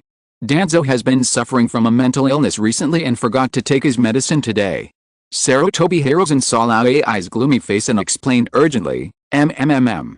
A hand appeared on the screen, trying to pull Sarutobi Hiruzen away. Sarutobi Hiruzen became ruthless and exerted force on his body, knocking Shimura Danzo unconscious. Shimura Danzo's hands drooped limply and disappeared from the screen. The talks finally got back to normal, but Luo Ai's face remained as dark as the bottom of a pot. Sarutobi Hiruzen cursed Danzo Shimura's ancestors in his heart. If they had not grown up together, he would have buried Danzo long ago. This meeting finally defined the events in the River Country. All the things that happened in the River Country were done by Danzo. The meeting confirmed that Konoha was the real murderer with 3 votes in favor, 1 vote against, and 1 abstention. Sarutobi Hiruzen was desperate, and he put all the blame on Danzo. In the end, the meeting passed the resolution confirming that Danzo Shimura was involved in the River Country coup with 5 votes. When seeing this resolution, Sarutobi Hiruzen felt that it was natural for some reason. Obviously Danzo never did this. The day after the meeting, Konoha presented an official document stating that it would severely punish Danzo Shimura, revoke all of his positions, and have him supervised by the Hokage for life. Hiruzen, you can't do this to me. In the Hokage's office, Danzo Shimura sat directly opposite Sarutobi Hiruzen and shouted angrily, I've shed blood for Konoha, I've shed tears for Konoha, and I've even taken the blame for you. You don't want some things to be made public, do you? Shimura Danzo showed a determined smile. Danzo, this matter is too big. I must give an explanation to the daimyo. You just have to bear with it for a while. Sarutobi Hiruzen took a puff of his cigarette and ignored Danzo's words. This was a little interest between the two of them, and he was used to this bit of threat from Danzo. The roots will remain silent for a while and will reappear after the storm is over. HMPH, Hiruzen, you will regret it. Danzo Shimura slammed the door and left for the nth time. With his narrow mind, he completely hated the Sand Village and that Damanoki, the old AI of Sand Coin Cloud Hidden Village, Rikage Building. I'm so angry. Who the hell does Shimura Danzo think he is? How dare he scold me? If he had the guts, he could have a solo on the spot. If it weren't for the TV talk show, I wouldn't have been able to hide him and he would be a corpse now. Old AI was so angry that he exploded and slapped his hands, and the table broke into pieces in 2 days. 66 desks have been replaced in the Rikage's office. The Anbu moved the broken table away and replaced it with a new one. The new table was obviously a cheap product. The wood wasn't even painted. Irabi calmly sat on the sofa and composed music. He found that Nia Gui loved to listen to rap, so in order to get closer to Nia Gui, he became a rapper. No, start a war. Send troops immediately. Konoha must either hand over Danzo Shimura or go to war with us. Inform the daimyo that Shimura Danzo has violated the taboo of the ninja world. In order to maintain the daimyo's authority, Kumagakure is willing to send troops to kill Shimura Danzo. The more Luo Ai thought about it, the angrier he got. He slapped the table again, smashing it to pieces, and gave the order to start a war. When Irabi heard what Luo Ai said, he put down the music sheet in his hand and stopped him, saying, Brother, now is not the time to go to war with Konoha. It is in our interest to let Tsunagakure fight Konoha. Do you want me to swallow this anger?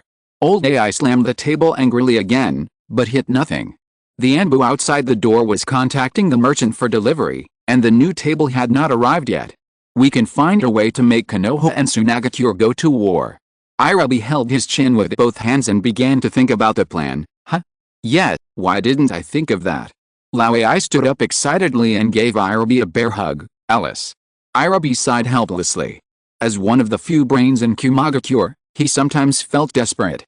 Why do people like to train their muscles but not their brains?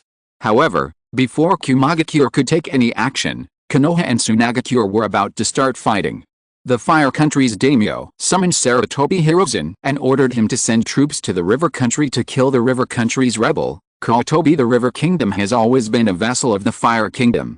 Now that Hefei has rebelled and taken power, the River Kingdom has completely broken away from the embrace of the Fire Kingdom. The Fire Kingdom daimyo is the first one that cannot tolerate this. The Fire Country daimyo believed that the River Country coup was not done by Konoha because it was not in Konoha's interest. Moreover, the daimyo of the Land of Fire knew Sarutobi Hiruzen, and he believed that Tsunagakure was the mastermind behind the incident. Sarutobi Hiruzen agreed to the Fire Country daimyo's request without hesitation. Rumors are flying around Konoha now, and many Konoha ninjas and villagers have begun to question his abilities. He needs to divert a conflict, and war is the best way to do that as a ninja hero. Sarutobi Hiruzen is in his prime, and he is confident of victory. Konoha has always been the #1 ninja village. Konoha, led by Hatake Tsukumo, dispatched 1 ninjas to attack the River Kingdom. The daimyo of the Land of Fire also sent an army of 10 to accompany the Konoha ninjas. War is about to break out in the River Kingdom. The River Kingdom was unable to resist the attack of the Fire Kingdom, so Hefei immediately contacted Nami and asked for help from the Sand Village. The Sand Village has already prepared for war with Konoha. Konoha has now taken the lead, and Tsunagakure is happy to see it happen. Xiao leads 1 ninjas to the River Country. Luo Sha and other 4 people are also in the team.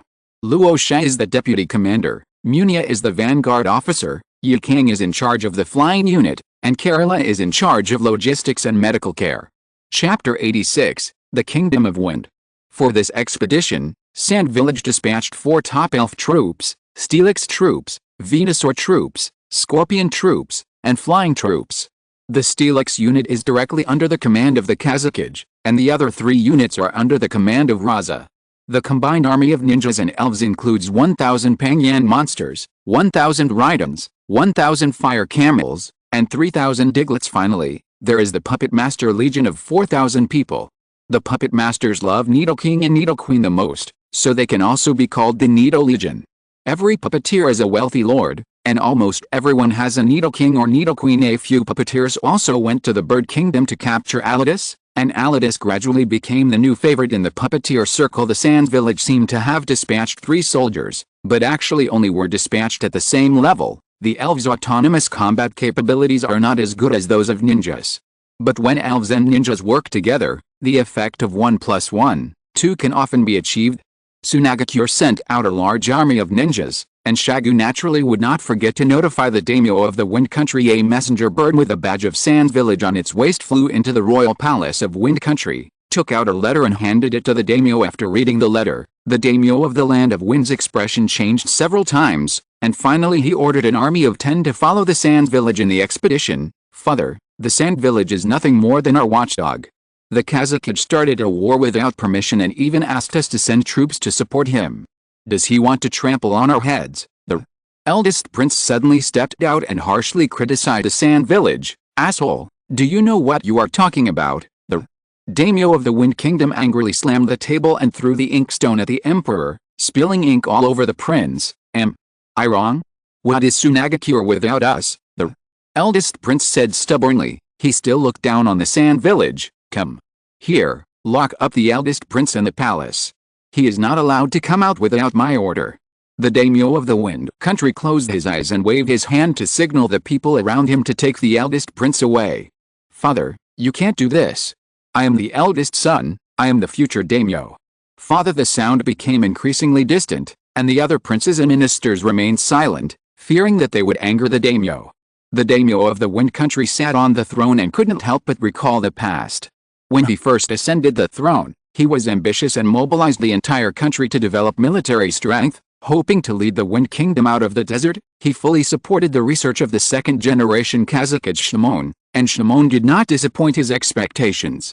Not only did Shimon create a new style of ninja puppeteer, he also created the first bloodline limit of magnetic escape in the Sand Village. After Shimon's death, Shagu succeeded him and the Sand Village entered the rule of the 3rd generation. The daimyo of the Land of Wind still strongly supports the Sand Village and cooperates well with Shagu. He didn't expect that the Sand Village would create a new school again. Trainer, the Sand Village has developed rapidly and has now become the #1 ninja village alongside Konoha, but the Sand Village doesn't need him anymore. The Sand Village is self-sufficient due to the elf industry and can operate normally even without military spending. As the daimyo of the Wind Country, he completely lost control of the Sand Village. He also wanted to punish the Sand Village, but he didn't dare. After all, he is old and no longer has the ambition he had when he was young. He immediately changed from the attitude of a superior to that of an inferior, for fear of causing dissatisfaction among the Sand Village. He didn't expect that the Sand Village would be so bold as to interfere in the coup in the River Country. More than 1,000 trainers suddenly appeared in the River God cult, and these trainers' Pokémons were both Swamp Lord and Lottie Kappa. The key point is that the Pope of the River God cult is Nami, although Nami is the new high-ranking official of the Sand Village and has not appeared in the public eye. As a daimyo, he is well aware of Nami's existence. He knew that the Sand Village was behind the coup in River Country, but what could he do? He didn't dare to say it. If he dared to spread it, he would commit suicide by being shot with 18 arrows in the back the next day. Sunagakure will support a puppet daimyo to take power and control the Kingdom of Wind. His most beloved eldest son was unable to see the situation clearly and dared to curse Fengying in the hall. He believed that some officials had secretly defected to Sunagakure, and this matter would definitely reach Sunagakure's ears. In order to save the eldest prince, he had to do it himself. Permanent imprisonment was better than losing his life. The daimyo of the Wind Country had a complicated look in his eyes and sighed softly. He never expected that one day he would be retaliated against by the Sand Village. He had to give up all his tubas and start over with a new trumpet. If those big names come to power, they will sooner or later offend the Sand Village and then commit suicide. The 9th prince is just right. The 9th prince is only 2 years old, and he has been instilled with the idea that the Sand Village is invincible and that one should never be the enemy of Sand Village. Only by maintaining absolute awe towards Tsunagakure can the ninth prince secure his position as daimyo. If Shagu knew what the daimyo was thinking, he would definitely cry out that he was innocent. He was just a stay-at-home guy. After becoming the Wind Shadow, he worked diligently every day and rarely even left the village, whether it was the kingdom of birds, the kingdom of bears, or the kingdom of rivers. He only found out about it afterwards. The nobles died in the bird country, the stars died in the bear country, and the daimyo died in the river country. Each time is more cruel than the last. Shagu, this is all Luo Sha's work, it has nothing to do with me. Shagu was labeled as an ambitious and conspirator, but unfortunately the Sand Village did not have a talent like Danzo Ishimaru who could take the blame for the Kazekage. The dignified Feng Ying has to take the blame for Luo Sha. Shagu shed tears silently.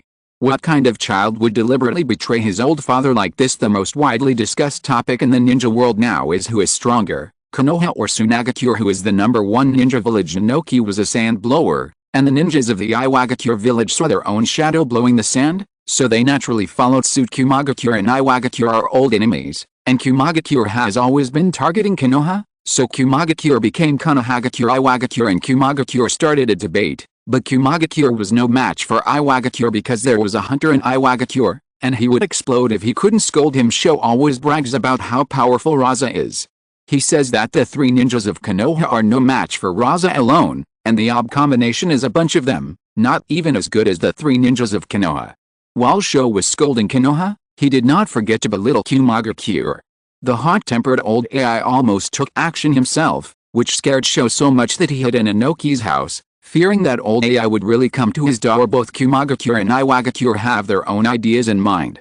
The situation in the ninja world now depends entirely on Konoha and Tsunagakure, so the two villages are just engaging in a war of words and will not actually go to war, which would waste their combat power. The ninjas of Konoha and Tsunagakure naturally think that their own ninja village is the most powerful.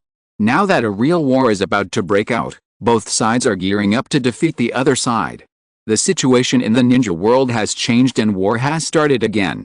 Hefei was originally the general of the River Kingdom. He directly dispatched 20 troops to the front line to resist the invasion of the Fire Kingdom. The Raikage also wanted to join the war, but the River Kingdom was too far away and he was powerless. Kumagakure provides Konoha with all support except material support. The daimyo of the Land of Earth also extremely disliked Kwatobi, who had risen to power through treason, and hoped that Inoki would send troops to attack the Land of River together with Konoha. Inoki flatly refused and persuaded the daimyo not to participate in the River Kingdom wars for the Land of Water. The Karigakure ninjas continue their internal fighting after eating the melon. After all, this is the traditional skill of Karigakure. The power of the Karigakure family faction was at its peak, and the third Mizukage was held back and had no time to participate in the situation on the continent. This battle is a 1v1 contest between Tsunagakure and Konoha. Chapter 87. The war begins. Sarutobi Hiruzen learned that Tsunagakure was participating in the war in River Country, and sent two powerful men, Xiao and Rasa. He was worried that Hatake Tsukumo would be defeated, so he urgently summoned the three ninjas of Konoha to provide support. The daimyo of the Land of Fire also sent another 20 reinforcements and called on the daimyo of the three countries of Grass, Water Trap, and Rain to join the war. The coup in River Country offended all the daimyos in the ninja world. If there is one, there will be two. No one knows whether a coup will happen in their own country. The daimyo had to kill Hibi to warn any rebels who intended a coup and to defend the daimyo's status. The Land of Taki responded positively to the call, and Tokigakure village sent 4,000 ninjas to join Konoha. Tokigakure hopes to defeat Tsunagakure and take back the Seven Tails. The daimyo of the Land of Rain befriended the Land of Fire and sent a message to Hanzo of the Salamander, asking him to join the war. Salamander Hanzo was watching the fun and was enjoying it when he discovered that his house was on fire. Hanzo was angry, and the Rain Country was dragged into the water again. After some thought, Hanzo decided to dispatch 2,000 ninjas into the River Country to meet up with Konoha. As long as the battle is not fought within the borders of the Rain Country, Hanzo can accept this level of participation in the war. The daimyo of the Grass Country is a coward, and he is unwilling to participate in any major war. The Sand Village is no weaker than Konoha. We must not join the war until the situation becomes clear. The Grass Nation rejected the Fire Nation's call but was willing to provide some logistical supplies. The River Country became a powder keg, reigniting the cooling Second Ninja World War. The armies of both sides started a battle at Melampo in the River Kingdom. An army of 60 ordinary people started the war first, but this had no effect on the war situation at all. The key to the battle is the Sand Village Ninja Army against the combined forces of Konoha, Omegakure and Tokigakure ninjas in the Sand Village's central army camp. Military strategist King Dai came online again and began to deploy the troops. Konoha has sent out 4 of its top warriors, but it seems Orochimaru has not yet arrived at the battlefield. We have 3 cage-level masters, Xiao, Rasa, and Xiao Ai, who are on par with Konoha. Together with Steelix, Snorlax, and me, our top masters are more than enough to crush Konoha. As soon as King Dai finished speaking, Xiao said, Hatake Tsukumo is a strong swordsman. His strength is also top among the cage-level players. Leave it to me. Xiao took the initiative to take on the strongest puppet, Hatake Tsukumo, even though she was naturally defeated by Hatake Tsukumo as a puppeteer. Rasa and Munio have just entered the cage level. They are probably no match for Hatake Tsukumo in terms of either hard power or combat experience. Xiao can only go ahead with the gritted teeth. Leave Hatake Tsukumo to me and Xiao. Xiao Ai, you take care of Tsunade, and Rasa, you take care of Jiraiya. Snorlax and Steelix will fight against the Konoha army. Slowking made the decision that Snorlax and Steelix, as large players, could play their best role in low-end games. We must defeat Konoha in one fell swoop before Orochimaru arrives. Bird Kingdom, Secret Base.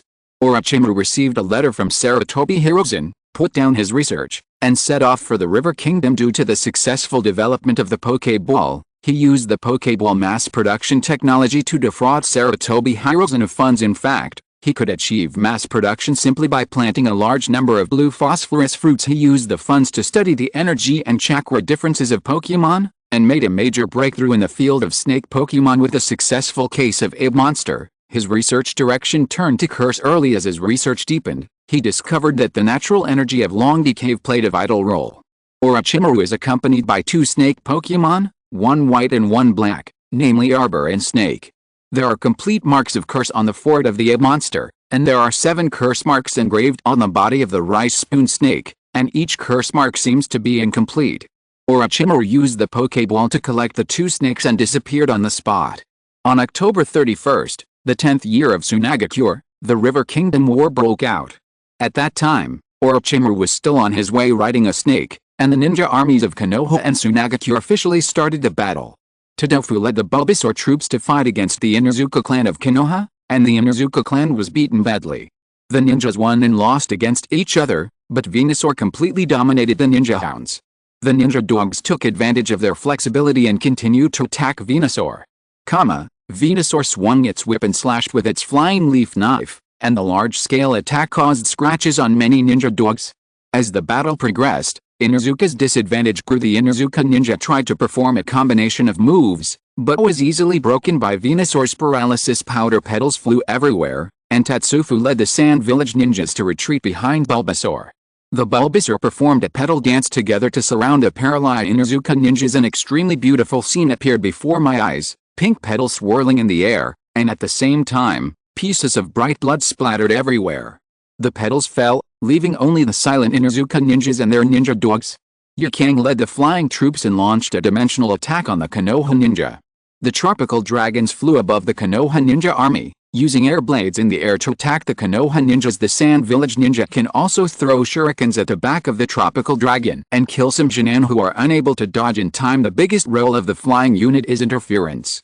The Konoha ninjas cannot devote themselves to the battle and need to be on guard against hidden arrows from the air all the time. If you ignore the attacks from the air, your life will be harvested by the flying troops. Orange Juro leads the Scorpion King troops to fight against the Shimura clan. King Scorpio's troops gain the upper hand.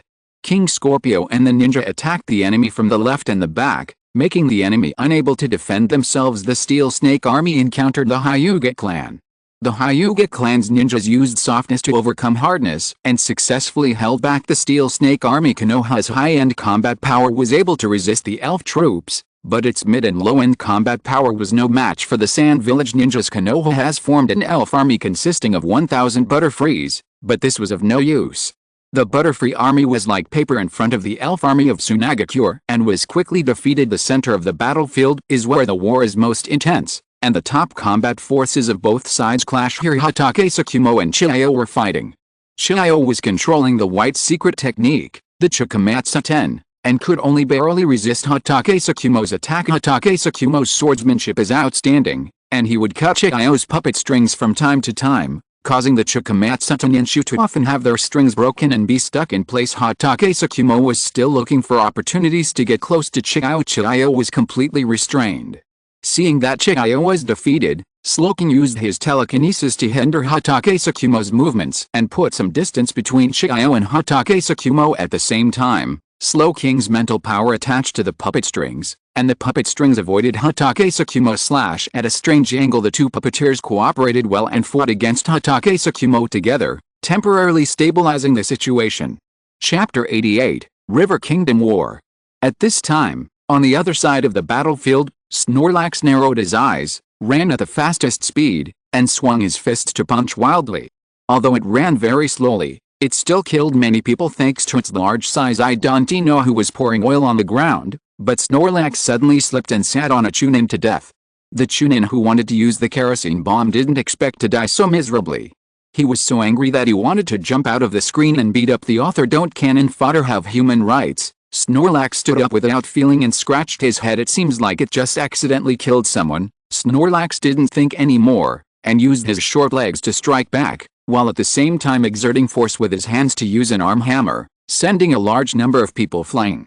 Snorlax, with cage-level combat power, stood out among the bunch of noobs and quickly attracted the attention of this generation of Ino, deer and butterfly. Shadow mimicry. Snorlax's shadow was pulled into a thin line and was fixed in place, unable to move. Before Snorlax knew what was happening, a meat bomb tank crashed into him. The expected situation of Snorlax being knocked away did not happen. Snorlax's belly is very elastic, and a Kimichi Chowmaru hit Snorlax and was bounced away instead. I will definitely come back.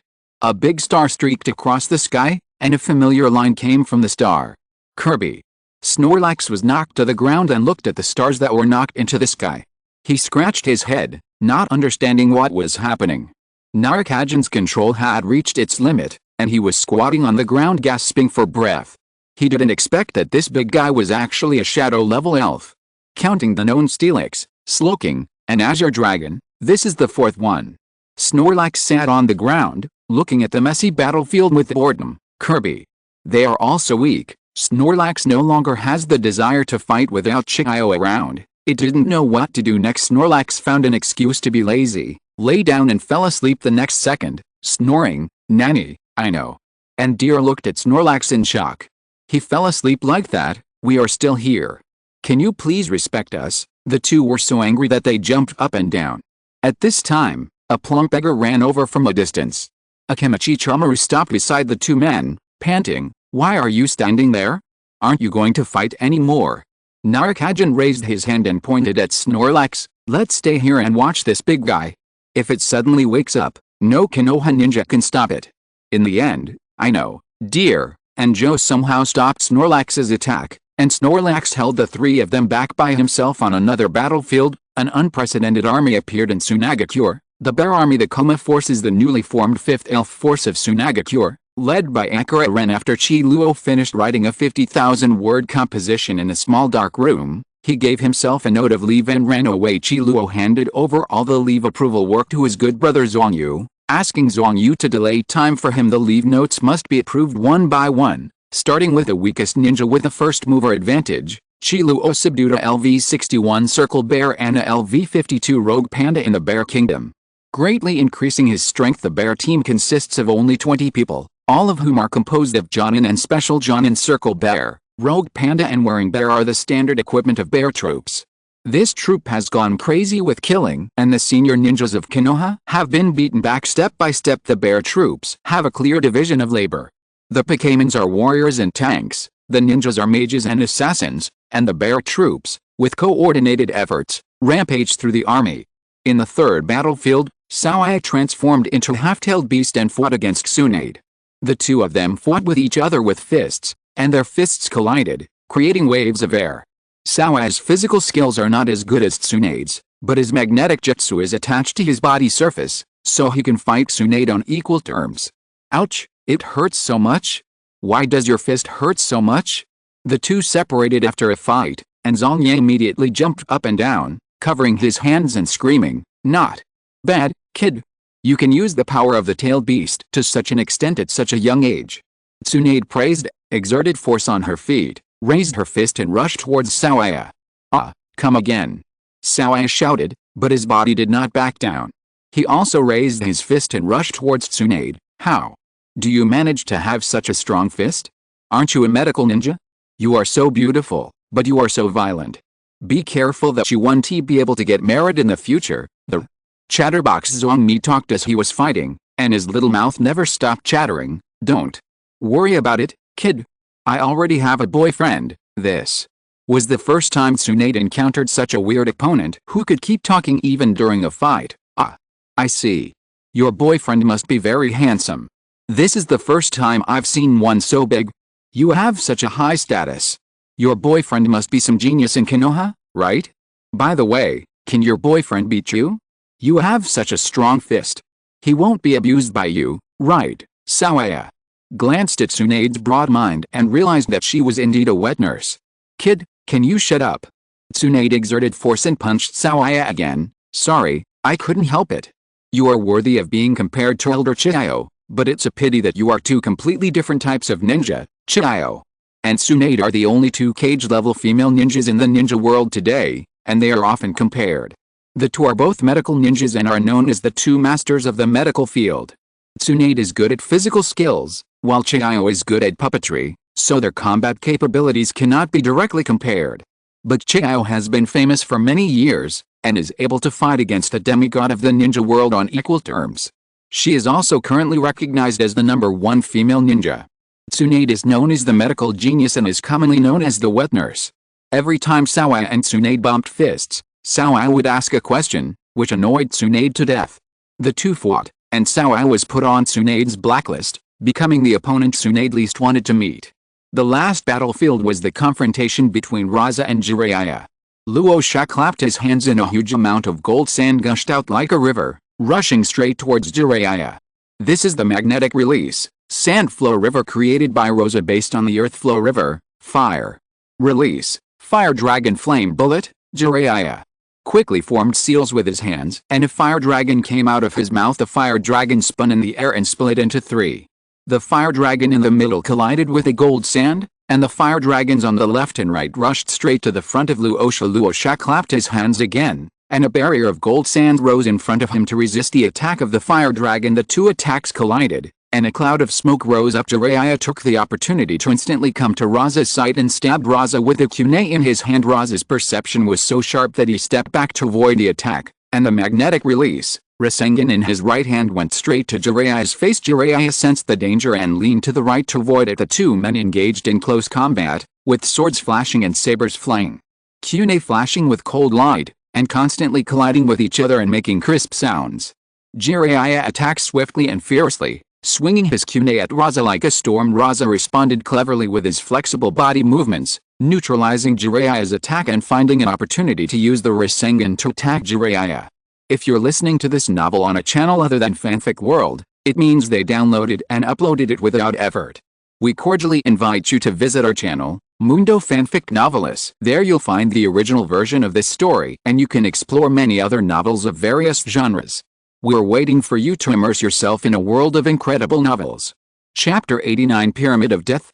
As time went on, the battle became more intense.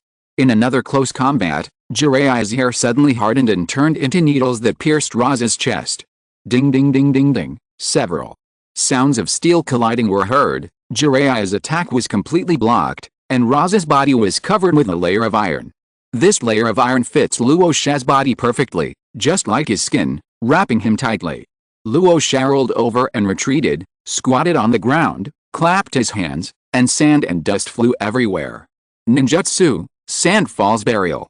Dust was flying, and yellow sand poured down from the sky like a waterfall, sweeping towards Jiraiya, trying to bury him. The technique of messing up the lion's hair. Jiraiya's hair fluttered wildly, sweeping away the yellow sand in front of him. He stomped his feet to avoid to the right and rushed out of the attack range. A huge rock suddenly appeared on Jiraiya's right, stopping him from dodging. Mega Bangira dug a hole and came behind Jiraiya, using Senjutsu, Rock Blockade to restrict Jiraiya's movement. The elves who have completed their transformation into immortals have arrived on the battlefield. The yellow sand waterfall was hitting Jiraiya at this time, and Jiraiya had no choice but to continue dancing his hair wildly and face the yellow sand head-on. Ninjutsu. Needle Jizo, Jiraiya's hair danced rapidly, like an open umbrella, wrapping Jiraiya and reducing the impact of the yellow sand. Bangira used the rock blade to attack Jiraiya. Jiraiya blocked Bangira's attack, but a section of his long white hair was cut off. Jiraiya did not stop his movements and used the summoning technique. White smoke rose, and a huge red toad appeared in the smoke. Gamabunta noticed the unfavorable situation and had no time to make a joke, so he immediately stood by Jiraiya. Mega Rayquaza completed Sage Mode, flew down from the air, and fired a Sage technique, Dragon Wave at Jiraiya. Bunta looked up and spit out oil bombs, trying to detonate the Dragon Wave in the air. But the power of the immortal technique rose to a new level, and Wente's oil bomb failed to block the Dragon's Wave. Upon seeing this, Bunta drew out his short sword and cut off the Dragon's Wave with one blow. Bangira, Lycanroc, Diglett, and Metagross also appeared around Jiraiya at this moment and attacked him at the same time. Jiraiya was defending against Rasa's torrent of gold dust and was unable to avoid the attacks of the elves. Bunta's toad face drooped, and he was so busy holding the short sword to protect Jiraiya that he didn't even have time to move his feet. Bunta's toad legs were running so fast that smoke was coming out of them. He created a whirlwind around Jiraiya and almost made himself dizzy after finishing his sand burial waterfall. Rasa no longer paid attention to Jiraiya and turned around to run towards the direction of the Konoha Ninja Alliance. After the elves completed the Sage Mode, Bangela and Rayquaza both reached the level of cage combat power. With the cooperation of the four elves, they were enough to replace Rasa and fight against Jiraiya. Jiraiya saw what Rasa's intention was and wanted to stop him, but was blocked by Rayquaza. How is this possible? This is Sage Mode. Wentai's shocked voice sounded, and he looked at the six elves in disbelief. Pang Yang also entered the Sage Mode, and rushed over from afar to the side of his teammates. Hu sat on the shoulder of Penjai and Gui and gave a buff to Bangila beside him, making his presence felt. Luo Sha's six main forces have strong independent combat capabilities, and can fight against ninjas of the same level even without the command of a trainer. Six elves in Sage Mode, 2 at the cage level and 4 elite Chunin, suppressed Jiraiya the entire time. Bunta is not much better. He and Bangila can be evenly matched in a one-on-one fight, but Bangila has helpers, so Bunta is no match at all. The 17-meter-tall Bunta fights against the 3-meter-tall Bangira. The two sides fight back and forth. The scene seems awkward no matter how you look at it, but it is quite funny. The six elves were outnumbered and Jiraiya had no time to enter the Sage Mode, so he could only fight back with difficulty. Konoha's top fighting force was held back, and the liberated Rasa looked at the Konoha Ninja Alliance as if he was looking at a group of lambs to be slaughtered. The strongest point of magnetic releases group attack. What will happen if a cage-level warrior who has reached the limit of magnetic-style bloodline charges into the ninja army? Luo Sha fired a large amount of gold sand burial, which directly submerged the Tokigakure Ninja Corps behind the coalition forces. Luo Sha sent out another wave of golden sand, drowning the Rain Ninja Corps behind the coalition forces. As for the Konoha ninjas, they also could not escape the disaster. With the help of the sandstorm weather, the large-scale magnetic ninjutsu that Luo Sha had used before transformed 1/3 of the battlefield into desert. The ground was covered with 2 meters of sand, under which 6,000 lives were buried. Luo Sha clapped his hands, and the sand waves on the ground flowed rapidly, forming a huge square box that divided the battlefield. Sand was flowing on the surface of the box, with the gold dust mixed in the sand, sparkling and gleaming in the sun. No ninja on the battlefield cares about the appearance of the box.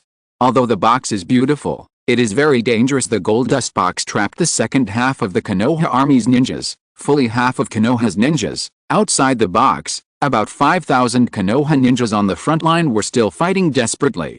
Inside the box, 5,000 Konoha ninjas released ninjutsu, trying to break the cage.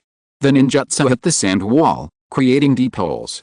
But the rapidly flowing sand immediately restored the deep pit to its original state. The gold dust box shrank rapidly, squeezing the living space of the ninja inside the box. Panic spread rapidly among the Konoha ninjas like a plague. At this critical moment, the resistance of the Konoha ninjas became more and more fierce, and everyone used their strongest ninjutsu to try to break the gold sandbox. Various colorful chakra lights intertwined together to form a breathtaking picture. Fire style, water style, earth style, lightning style, all kinds of ninjutsu rained down on the box, making a deafening roar. However, the box remained motionless, and the deep pit on the sand wall was soon smoothed out by the sand. Without the combat power of shadow level, there is no solution to this move. Only a shadow level strongman can break the sand wall in an instant and create a hole in the box. The rapid flow of the sand is due to the gold mixed in it. The arrangement of the gold placers is regular, and magnetic force is generated between the gold placers, which constantly pulls and promotes the flow of sand. The gold sand circulates around the box 360 degrees continuously and will never stop without any other magnetic interference as long as a hole is created in an instant and a node in the cycle is destroyed. The gold sand will not be able to continue circulating and will eventually gather together. The sand will no longer flow, and this move can be broken instantly. Luo Sha originally wanted to develop a move that could trap shadow-level monsters. But unexpectedly he developed a great move that could clear out small fish. He now has so many ninjutsu to clear out the small fry that he can't even count them all. Without the intervention of the shadow level, the gold sandbox shrank smaller and smaller, and it was hard to imagine what it was like inside. However, there was no trace of blood outside the box, and not even a scream could be heard. The originally noisy battlefield was now eerily silent. Everyone outside stopped fighting and looked at the shrinking box. That's a full 5,000 ninjas. How does one pack such a small box? Eventually the box stopped shrinking, and the sand on top of it began to slide down, gradually forming a triangular pyramid of death. Luo Sha named this ninjutsu magnetic release, gold dust cycle, sand dust coffin, death pyramid. Currently, Rasa is unable to integrate the power of Takuwa with this ninjutsu, so he can only trap ninjas below the level of Cage. If the power of Evergreen is integrated, the death pyramid will become even more terrifying, and even a Cage-level warrior will not be able to escape. The appearance of Luo Sha's death pyramid announced the end of the battle. Hatake Sakumo, Tsunade, and Xiao Ai had no intention of fighting anymore, so Konoha began to withdraw. The eyes of many Konoha ninjas were bloodshot, as if they were about to bleed. Tsunade clenched her teeth, clenched her fists, and dug her nails deep into her palms. She had deep feelings for Konoha, and this scene almost broke down her psychological defenses. Jiraiya also found it difficult to accept. His mentality became unbalanced, and he was almost hit by Rayquaza's destructive death ray. Fortunately, Bunta reacted in time and rescued Jiraiya. Hatake Sakumo and Xiao stopped fighting, their eyes filled with hatred. Every surviving Konoha ninja felt grief, hatred and a deep sense of powerlessness in their hearts. Chapter 90 Konoha Retreats, Sandstone Alliance.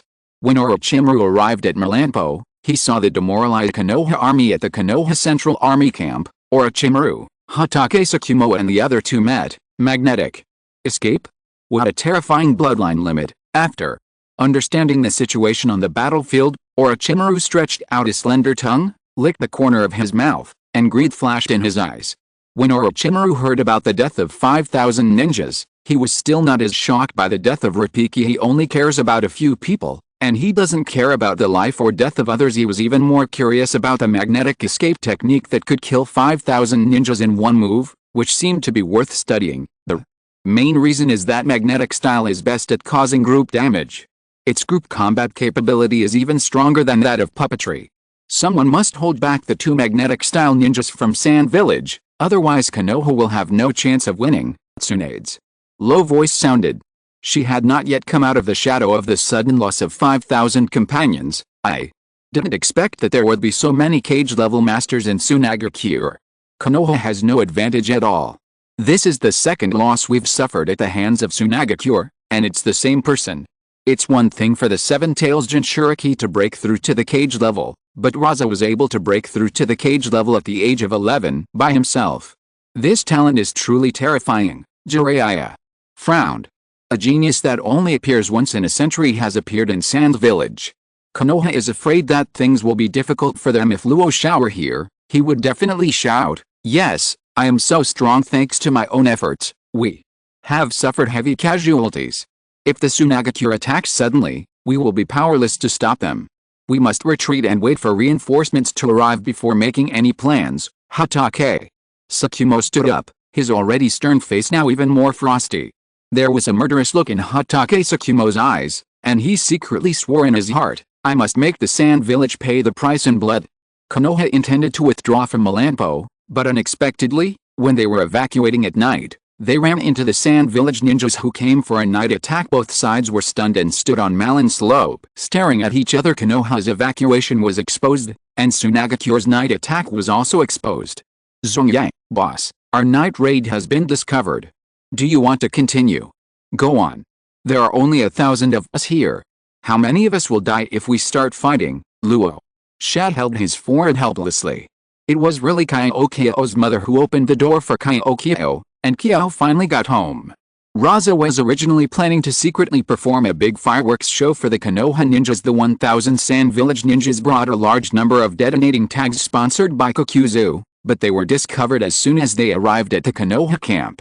The plan of multiplying detonating talismans failed, and Sand Village had to retreat. The people in Konoha were also very panicked, especially when they saw Rasa and Xiao Ai. They became even more panicked. No way, is the fight going to start again?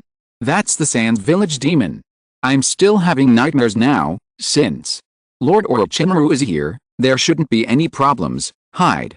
Now, I don't want to fight the Sand Village demons. 5,000 Konoha ninjas moved quickly, lined up neatly in 4 rows, and hid behind Hatake Tsukumo and the other 4. Hatake Tsukumo and the other 3 were like the 1,000-headed guanine. Countless heads popped out from behind the 4 people, looking at Luo Sha cautiously. Boss, they seem more scared. Why don't we charge? After seeing the performance of the Konoha ninjas, Xiao Ai felt that Tsunagakure still had a chance of winning. Not impossible. I will fight Jiraiya, and you take care of the other 3. Luo Sha gave Xiao Ai a blank look, raised his hand to detonate the half-placed detonating tag, then grabbed Xiao Ai by the collar and ran away. Violent explosions continued to sound, and the Sand Village ninjas took the opportunity to leave. After the incident, the Konoha ninja withdrew from the river country and stationed at the Kikyo mountain defense line on the border of the fire country.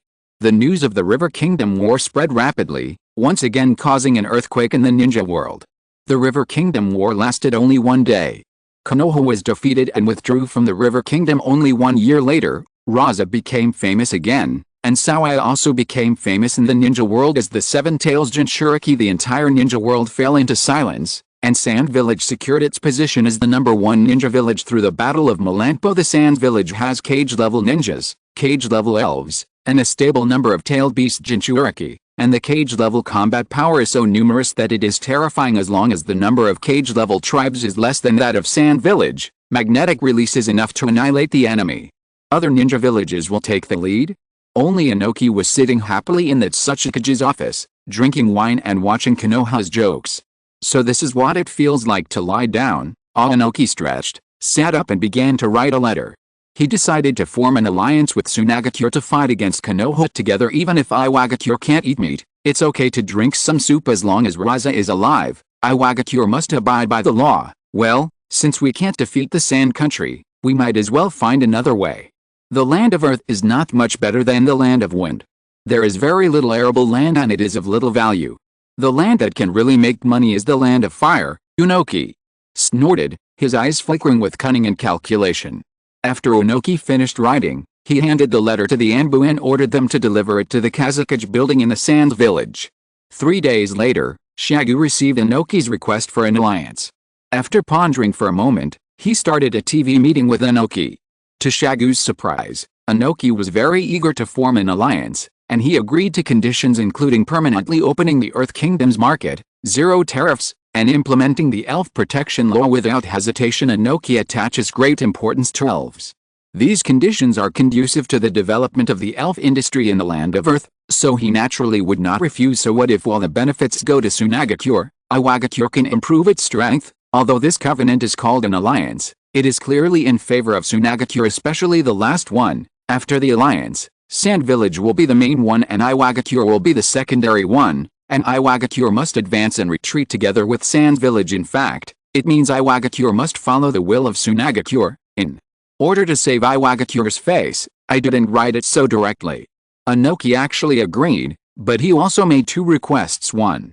As long as the Iwagakure clan does not break the alliance, the Sand Village clan shall not invade the land of Earth. 2.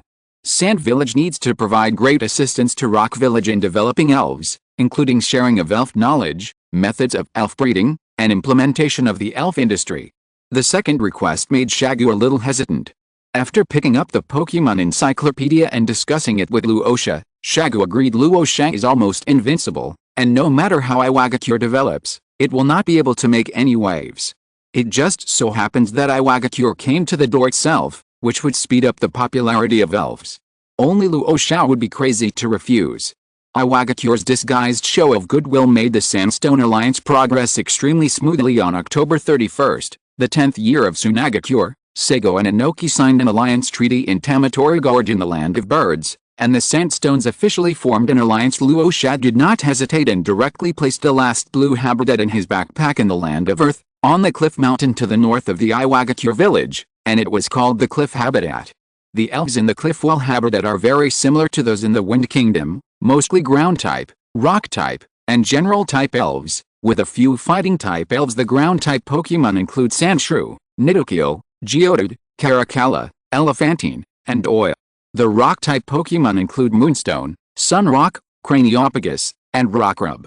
The general series include Pidgeot, Spearow, Rattata, and Earth Dragon. The fighting category includes arm wrestling, Makuhita wrestlers, and wrestling eagle men. In addition to the Cliff Habitat, Luo Sha also deployed 10 green habitats to the Land of Earth, which were simply marked on the map as Rock 1 to Rock 10. Chapter 91. Danzo re-enters the small dark room, or Ishimaru. 2 days after the alliance, the Sand Village sent 2 Junin, 3 Chunin, and 20 Jinan to the Iwagakure village to open the Iwagakure Elf Shop, the Messenger Bird Express Company, the Duato Ice Cream Shop, the Hu Juice Shop, and the Double Milk Dessert Shop. Today's Pokémon Shop is equivalent to a small Pokémon Center. In addition to selling goods, it is also equipped with Pokémon healing machines and Pokémon training grounds. The Iwagakure ninjas were able to purchase Pokémon illustrated books, and after truly understanding the Pokémons, they all went crazy. Just like the Sand Village Ninja 4 years ago, the Iwagakure Ninja Village has set off a craze for catching Pokémon. The news of the alliance between Sand Village and Iwagakure spread throughout the ninja world within 2 days, triggering another tsunami of public opinion.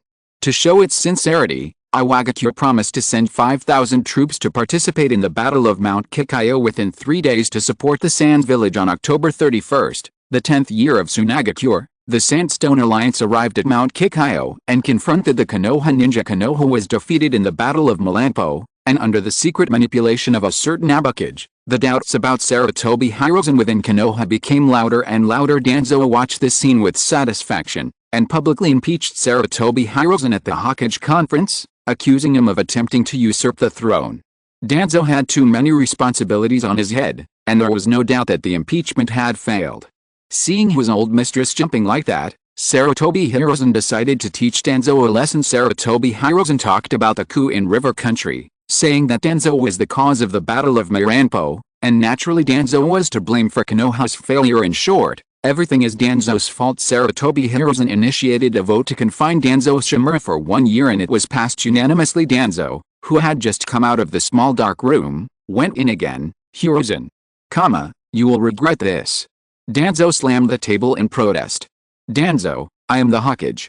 Sarutobi Hiruzen was calm and looked at Danzo proudly. HMPH.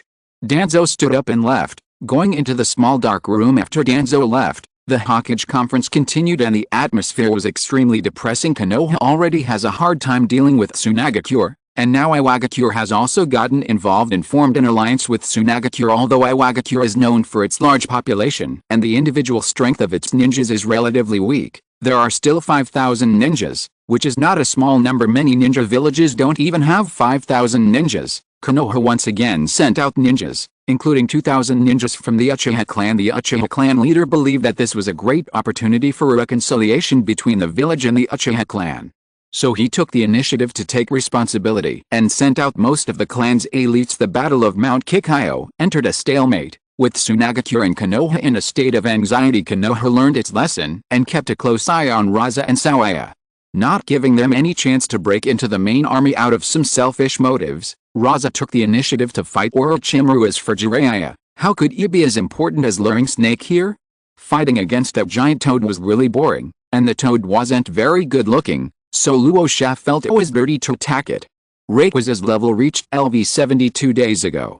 Luo Sha couldn't wait any longer, so he directly used the magic candy that he had stored for many years to upgrade requisite to LV71 and enter the cage level sequence. Bangla's current level is LV69, and Luo Sha only has one magic candy left, so he didn't give it to Bangla. Rasa handed Jiraiya over to his main elves without any psychological burden. Sitting under Rasa's affirmative gaze, Raekwon was full of fighting spirit.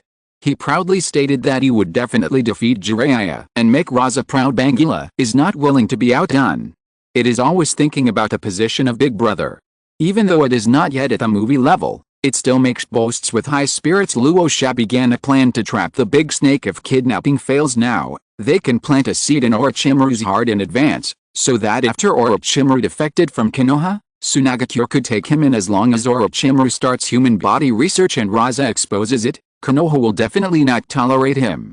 The Tsunagakure also cannot tolerate Orochimaru, but Rasa can clean up Orochimaru's mess. The ninjas in the interrogation department's prison can be left to Orochimaru to deal with, although this would be very unfair to the Crystal Lamp Spirit.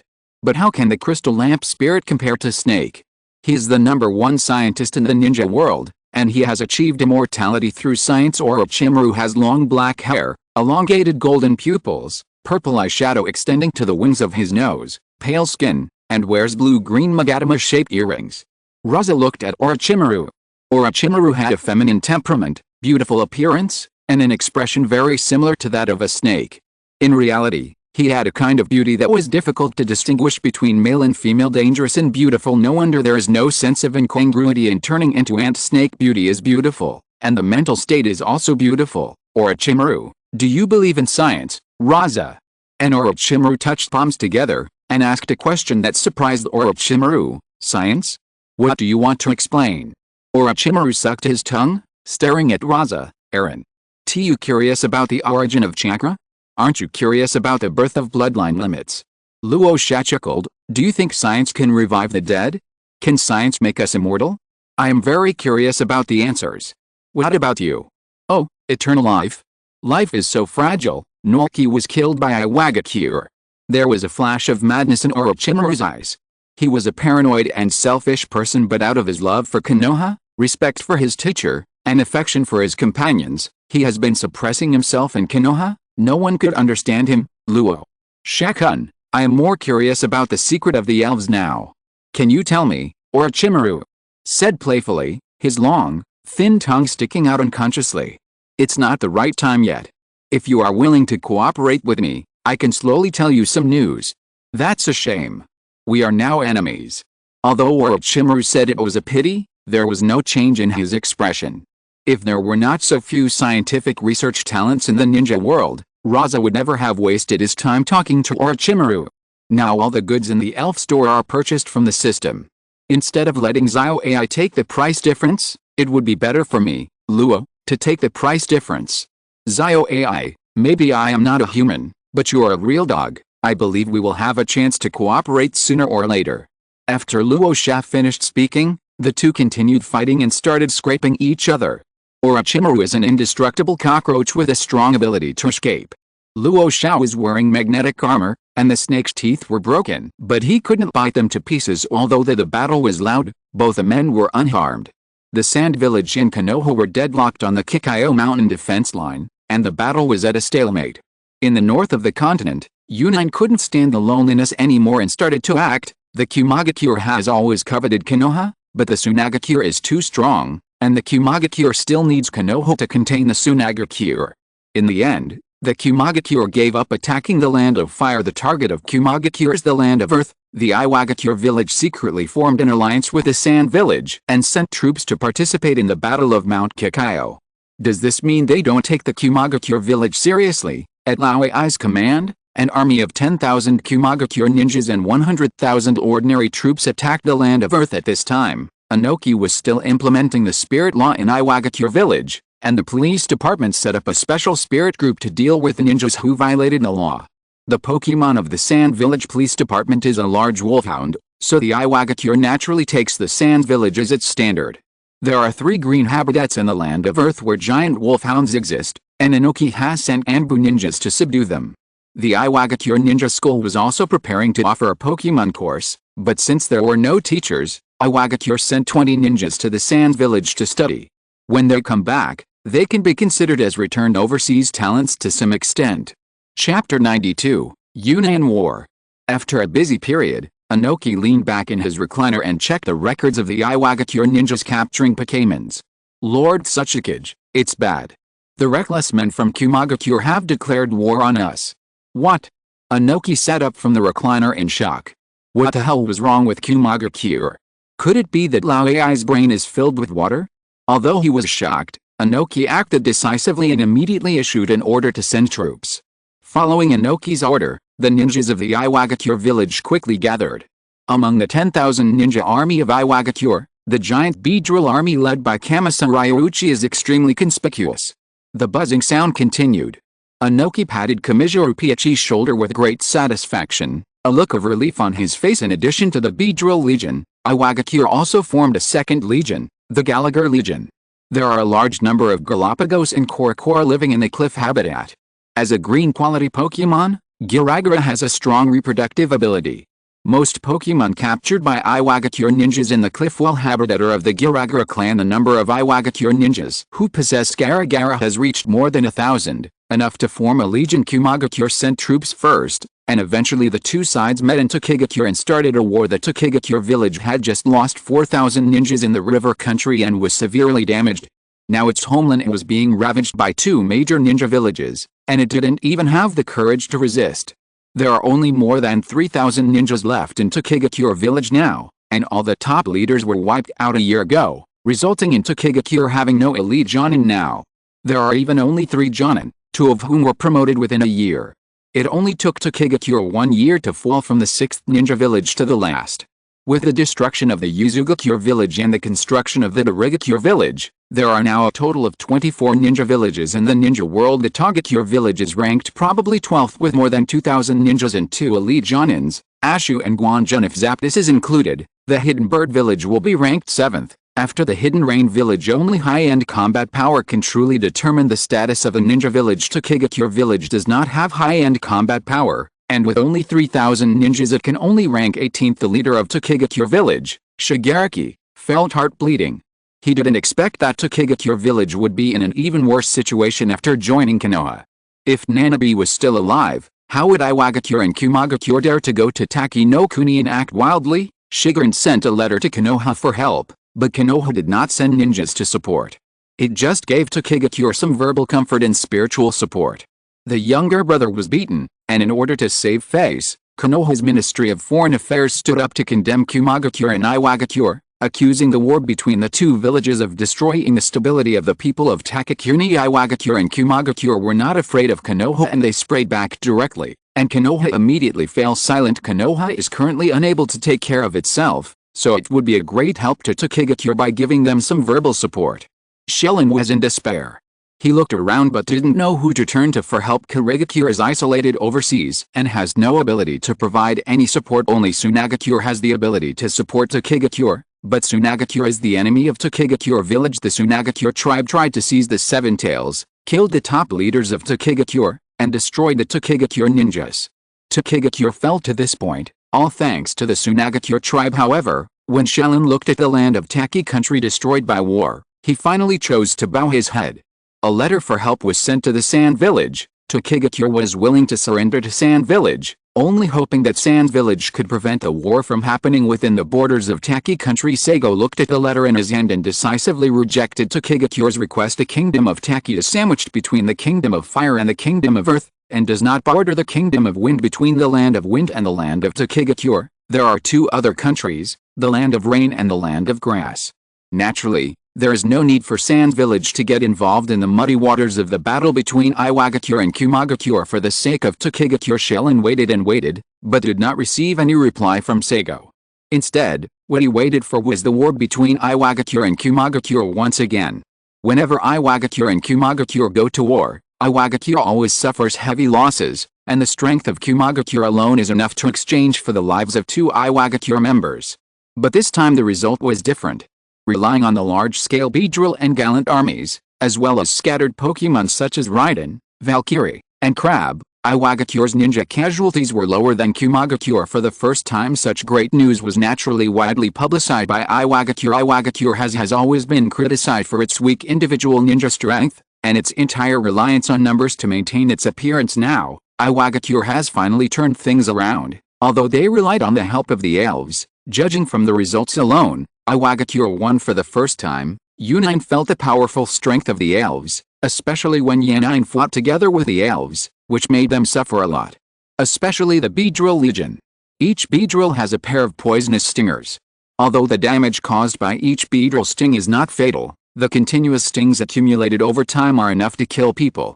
What's even more outrageous is that the leader of the Beedrill Legion, who is also a member of the upper water stream, also came up with a Legion tactic, Millennium Killing Tactics. In the words of Kamasirayu Heiichi, since his idol is Hatake Tsukumo, he invented this with reference to Hatake Tsukumo. Kamasirayu Heiichi successfully replaced Hatake Tsukumo and became the new generation of thousand-year killing master. Hatake Tsukumo felt inferior to him. When he saw him, Hatake Tsukumo used his fingers for the Millennium Kill, and Kamasirayu used. Many Kumagakure ninjas, both male and female, were deflowered by Beedrill, which made them so angry that their eyes turned red and they fought desperately. If Sho hadn't reacted in time, Shangshu Liupi would have almost been tortured by a group of big men. The Second Ninja World War affected the 4 major ninja villages, and people died every day in Takakuni and Kikioyama. The situation here on Platycodon Mountain is not bad. There are no towns near Platycodon Mountain. But the situation in Taki country is completely different. It is exactly the same as the previous Rain country. The war has spread completely, and countless innocent Taki country civilians have lost their lives in this war. The entire land of Taki was immersed in a state of solemnity. The once bustling streets became deserted, with ruins and corpses everywhere. People flee in all directions, trying to find a safe place, but often only face more sadness and despair. The war has been raging for 2 months, but no one expected that in this tense and fierce war atmosphere, an unknown small ninja village would declare war on Konoha village without any warning. This news was like a heavy bomb, instantly detonating the entire ninja world. Many people also remembered the name of this small ninja village, Kajero village. Everyone was shocked. How dare Yangain village do this? Yangain village is located deep in the mountains of the Mountain Kingdom and has almost no contact with the outside world. Kajero village has no connection with the daimyo of the mountain country. It only had contact with a previous daimyo when the village was founded. After that, Kajero village hid in the mountains and never appeared again. The previous daimyo had never received any news from Yangjimo village, and thought that the development of the ninja village had failed, so he put the matter behind him. The daimyo of the mountain country of this generation had no idea that there were ninja villages in his own country. When the daimyo of the mountain country heard the news, he thought he was hallucinating. This world is so magical. It turns out that there is a ninja village in such a small country like mine. What's even more magical is that it declared war on Konoha. The ninja village's declaration of war not only represents the ninja village, but also represents the country. The mountain country is a very weak country. The daimyo of the mountain country was so scared that he immediately apologized to the fire country and drew a clear line between himself and Yang village. Chapter 93 Yangain Village, The Divine Beast's Choice. The Ninja World War affected the whole world and Konoha's strength was greatly damaged. The leader of Kajero village arrogantly believed that this was a godsend opportunity to defeat Konoha. Having lived in seclusion in the mountains of the mountain country for a long time, Yangain village had no idea how powerful the cage-level combat force was. They are narrow-minded and hope to defeat Konoha in one fell swoop and become famous in the ninja world. Finally, abolish Konoha and become the official ninja village of the Land of Fire. Yang village looked down on the mountain country and had no contact with the daimyo of the mountain country. It directly sent 3,000 ninjas to attack the fire country. There are only 3,800 ninjas in Yangain village, and this is percent of the ninjas in the village being dispatched. When Sarutobi Hirozen heard the news, he also sent out 3,000 ninjas to fight. The ninjas of Konoha are different from the ninjas of small villages. 1 against 2 is a conservative statement, not to mention that the opponent is a small ninja village in the mountains. According to Sarutobi Hirozen's estimation, if Kajero village wanted to match Konoha's 3,000 ninjas, it would need at least 8,000 ninja troops. Everyone thought that Yangain village was just a clown and no one cared about it, but what surprised everyone in the ninja world was that the Konoha ninja did not crush the Kajero ninja, and the 2 sides actually ended in a draw. The specialty of Yangain village is the exploding talisman.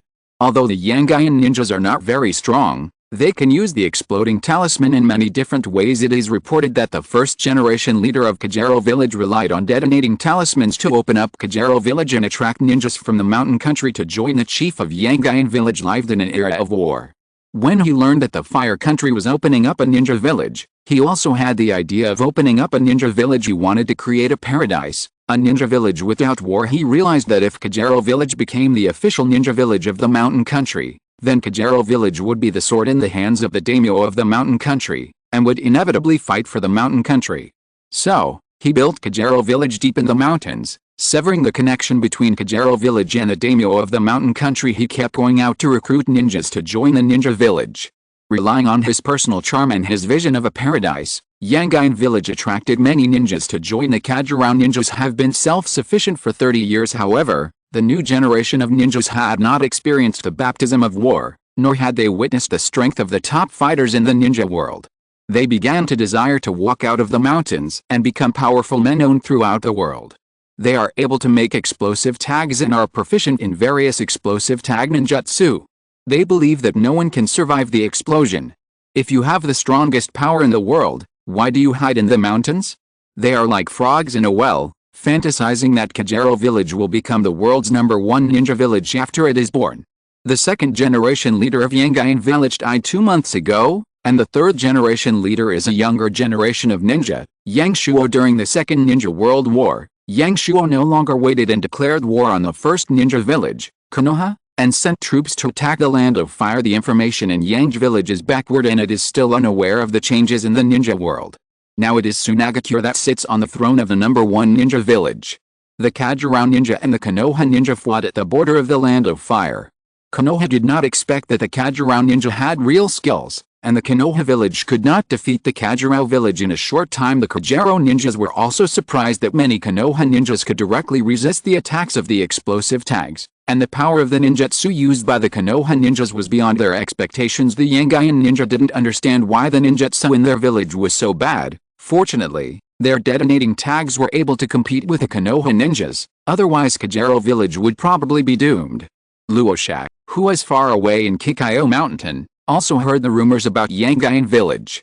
Luo Sha then remembered that there seemed to be such a ninja village in the ninja world. In the original work, Kajero village was destroyed during World War II, the Kajero ninja was defeated by Konoha, and the village was also attacked by Takigakure village. However, Kajero village still brought a lot of trouble to Konoha.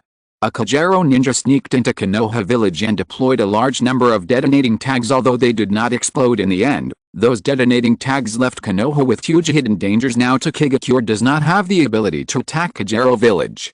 Iwagakure and Kumagakure are fighting in Taki country, and Taki country has become a mess. Moreover, after Konoha refused to help Takigakure no longer obeyed Konoha's arrangements. I don't know what the ending of Yangayan village will be in this life. Luo Sha has no interest in Yangayan village, but a mosquito, no matter how small, is still meat. Once Kajero village is defeated by Konoha, it will be like a fish on the chopping board. The Sands village was easily conquered, and the mountain country naturally became a vassal state of the Sands village compared to Yangayan village. The most important thing for Luo Sha now is to purchase a red habitat. The batch of antiques from the River Kingdom was finally valued at 120 billion taels. Jin Duato sold 50 billion taels in the past 2 months, of which 20 billion taels were contributed by the daimyo of the Wind Kingdom. The daimyo of Wind Country is also an antique lover. When he learned that Jin Duato was selling a large number of antiques, he immediately placed a large order. After Luo Sha obtained the 50 billion taels, the amount of elf coins reached 8,000 million. There just so happened to be a 2,000% discount coupon in the system backpack, and after exchanging it for a red habitat, there would still be million elf coins left. Opening the system wall and scrolling to the red habitat section, Luo Sha began to pick and choose. Luo Sha needs to think carefully about the first complete divine beast, the land of the end, flightless habitat, the sea of origin, fathead fish habitat, the pillar of the sky, caterpillar habitat. The opening scene is about these 3 brothers, and Luo Sha just skips it. The fathead fish is of the water element and can help the kingdom of winds to bring rain, but it has a low compatibility with Luo Sha. It can't fly and has a high compatibility with Luo Sha. But you can pass it just by hearing the name. The green caterpillar is already there, there is no need to repeat it. The next 2 contestants are Ho-Oh and Lujia. Huo's fire of life can revive life and is a functional pet. Lugia is the god of the sea and is not suitable for Rosa. After swiping back and forth on the page, Luo Sha considered the actual situation and already had the answer in his mind. He decided to summon a psychic beast. Because the Hidden Mist Village is so tempting, in the original work, the third and fourth generations of the Hidden Mist Village were successively controlled by the main Gekyo Sharingan. The illusion abilities of both Mizukages seem to be very weak. Luo Sha himself is not proficient in illusion, but he owns a powerful psychic beast that can not only ensure his personal safety, but also help him control the Hidden Mist Village. As one of the 5 major ninja villages, the Hidden Mist Village is very powerful and has the most bloodline limit families. The most crucial thing is that the Hidden Mist Village is isolated overseas and has the reputation of being the village of blood mist. Almost no ninja village will send spies to the Hidden Mist Village. Any spy who goes to the Hidden Mist Village to lurk will die. At this time, the internal strife in the Hidden Mist Village was even more intense, and the village was in chaos. Combining various conditions together, Sand Village can secretly control the Mist Village and will not be discovered by other ninja villages. Luo Sha needs a Pokemon that can help him control the Hidden Mist Village. Solgalea, the Sun God, Lunala, the Moon Goddess, and Necrozma, the Great God of Light, are all psychic-type mythical beasts, but Rosa is not sure whether their superpowers can have an effect on memory. Therefore, the final answer is already apparent. Chapter 94, New Island Habitat, Two-Tailed Beasts of Sand Village. Mewtwo, New Island, Mewtwo Habitat. Luo Sha directly chose to buy, and a map emitting red light appeared in Luo Sha's hand. Luo Sha did not deploy directly. He needed to find an opportunity to leave the battlefield of Kikyo Mountain and go to the water country in person. The third Mizukage Karaka suddenly sneezed and thought that it was those bastards from the family who were cursing him again. He had no idea that Luo Sha, who was far away in Kikyo Mountain, was thinking about him. The world of Pokemon. Arceus was awakened from his deep sleep by the sound of a bell and opened his eyes. Arceus' body is mainly white, emitting a mysterious light. He has curly yellow tentacles on his head with red gems on the top of the tentacles. Its torso is covered in golden rings that glow brightly, symbolizing its endless power. Arceus' open eyes were like the deep starry sky, revealing wisdom and power. It looked into the void, where the ringing sound came from. "What do you want from me?" Arceus's majestic voice spread into the void. Ding. The 9527th Naruto world needs a perfect Mewtwo, including a large number of Pokemon. If Luo Sha were here, he would find that the voice was exactly the same as Xiao Ai's. So soon?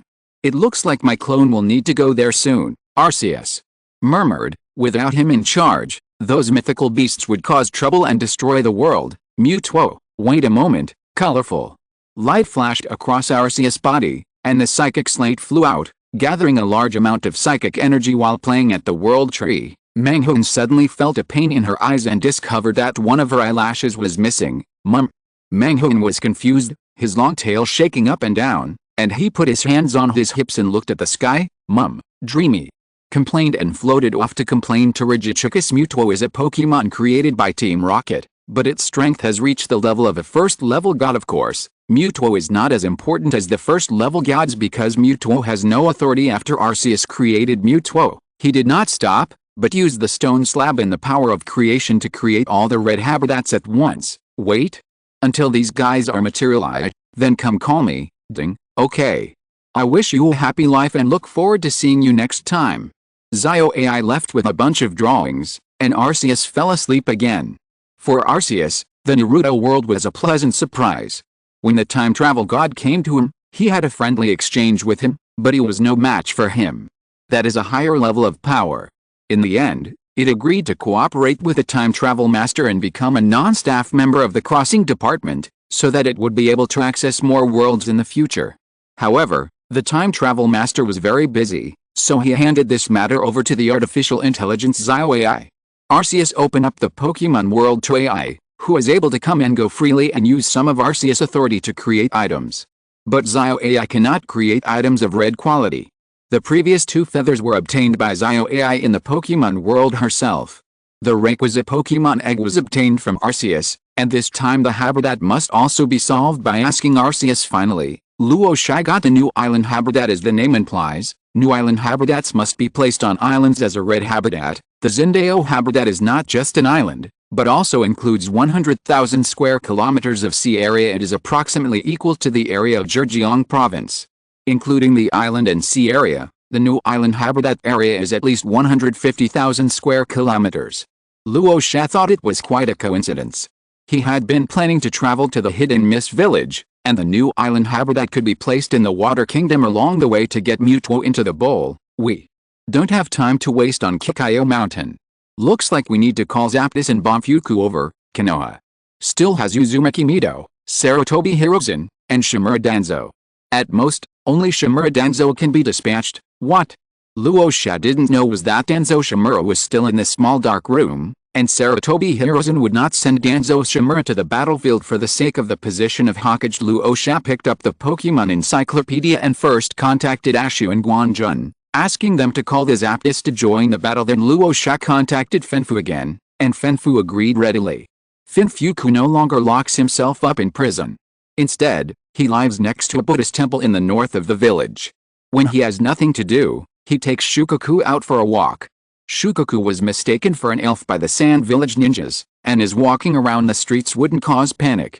The Sand Village ninja had never seen Shukaku, and had no idea that the fat raccoon cat was a one-tailed beast. Although the big Shukaku is ugly and not very good looking, the small Shukaku is indeed very cute. The little Shukaku looks like a child, very cute.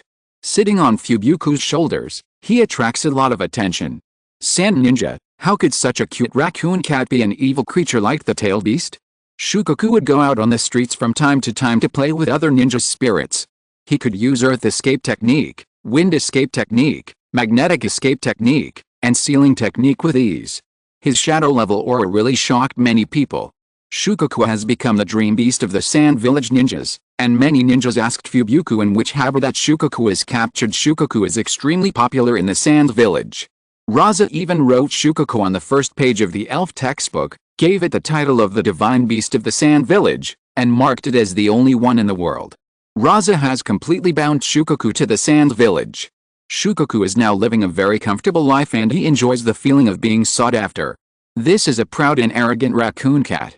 The Sand Village ninjas praise it all day long. It has many elf brothers in the Sand Village. Shukaku now goes for a walk on the street every day to inspect his brothers. Shukaku lives a very happy life in the Sand Village, and now it is impossible to drive him away. Even if we want to. Shigeaki next door was shocked when he learned about Shukaku's current situation.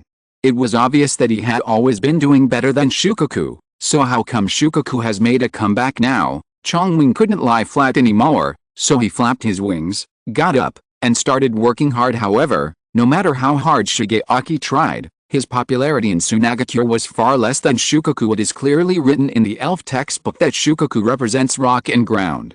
Isn't this the symbol of the Sand Village? Shukaku, a bug dares to challenge my position in the Sand Village? Humph.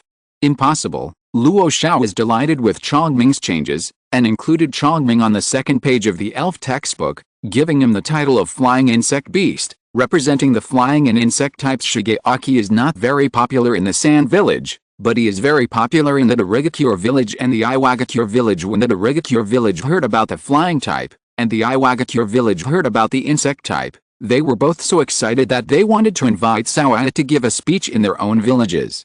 Chongming didn't expect that he would be so popular in other ninja villages, but at least he managed to save a little face and was not outdone by Shukaku, who had only one tail. Chongming, I am popular in both ninja villages, much better than that dead raccoon Shukaku.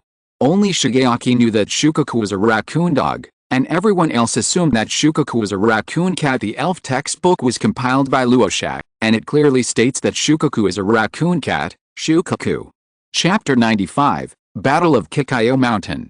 Finfuku arrived at Mount Kikayo after 3 days, while Zapdos arrived after 5 days. This silly bird got lost and wandered around half of the ninja world before finding Kikayo Mountain. Zapdos lives in Yukang Mountain every day.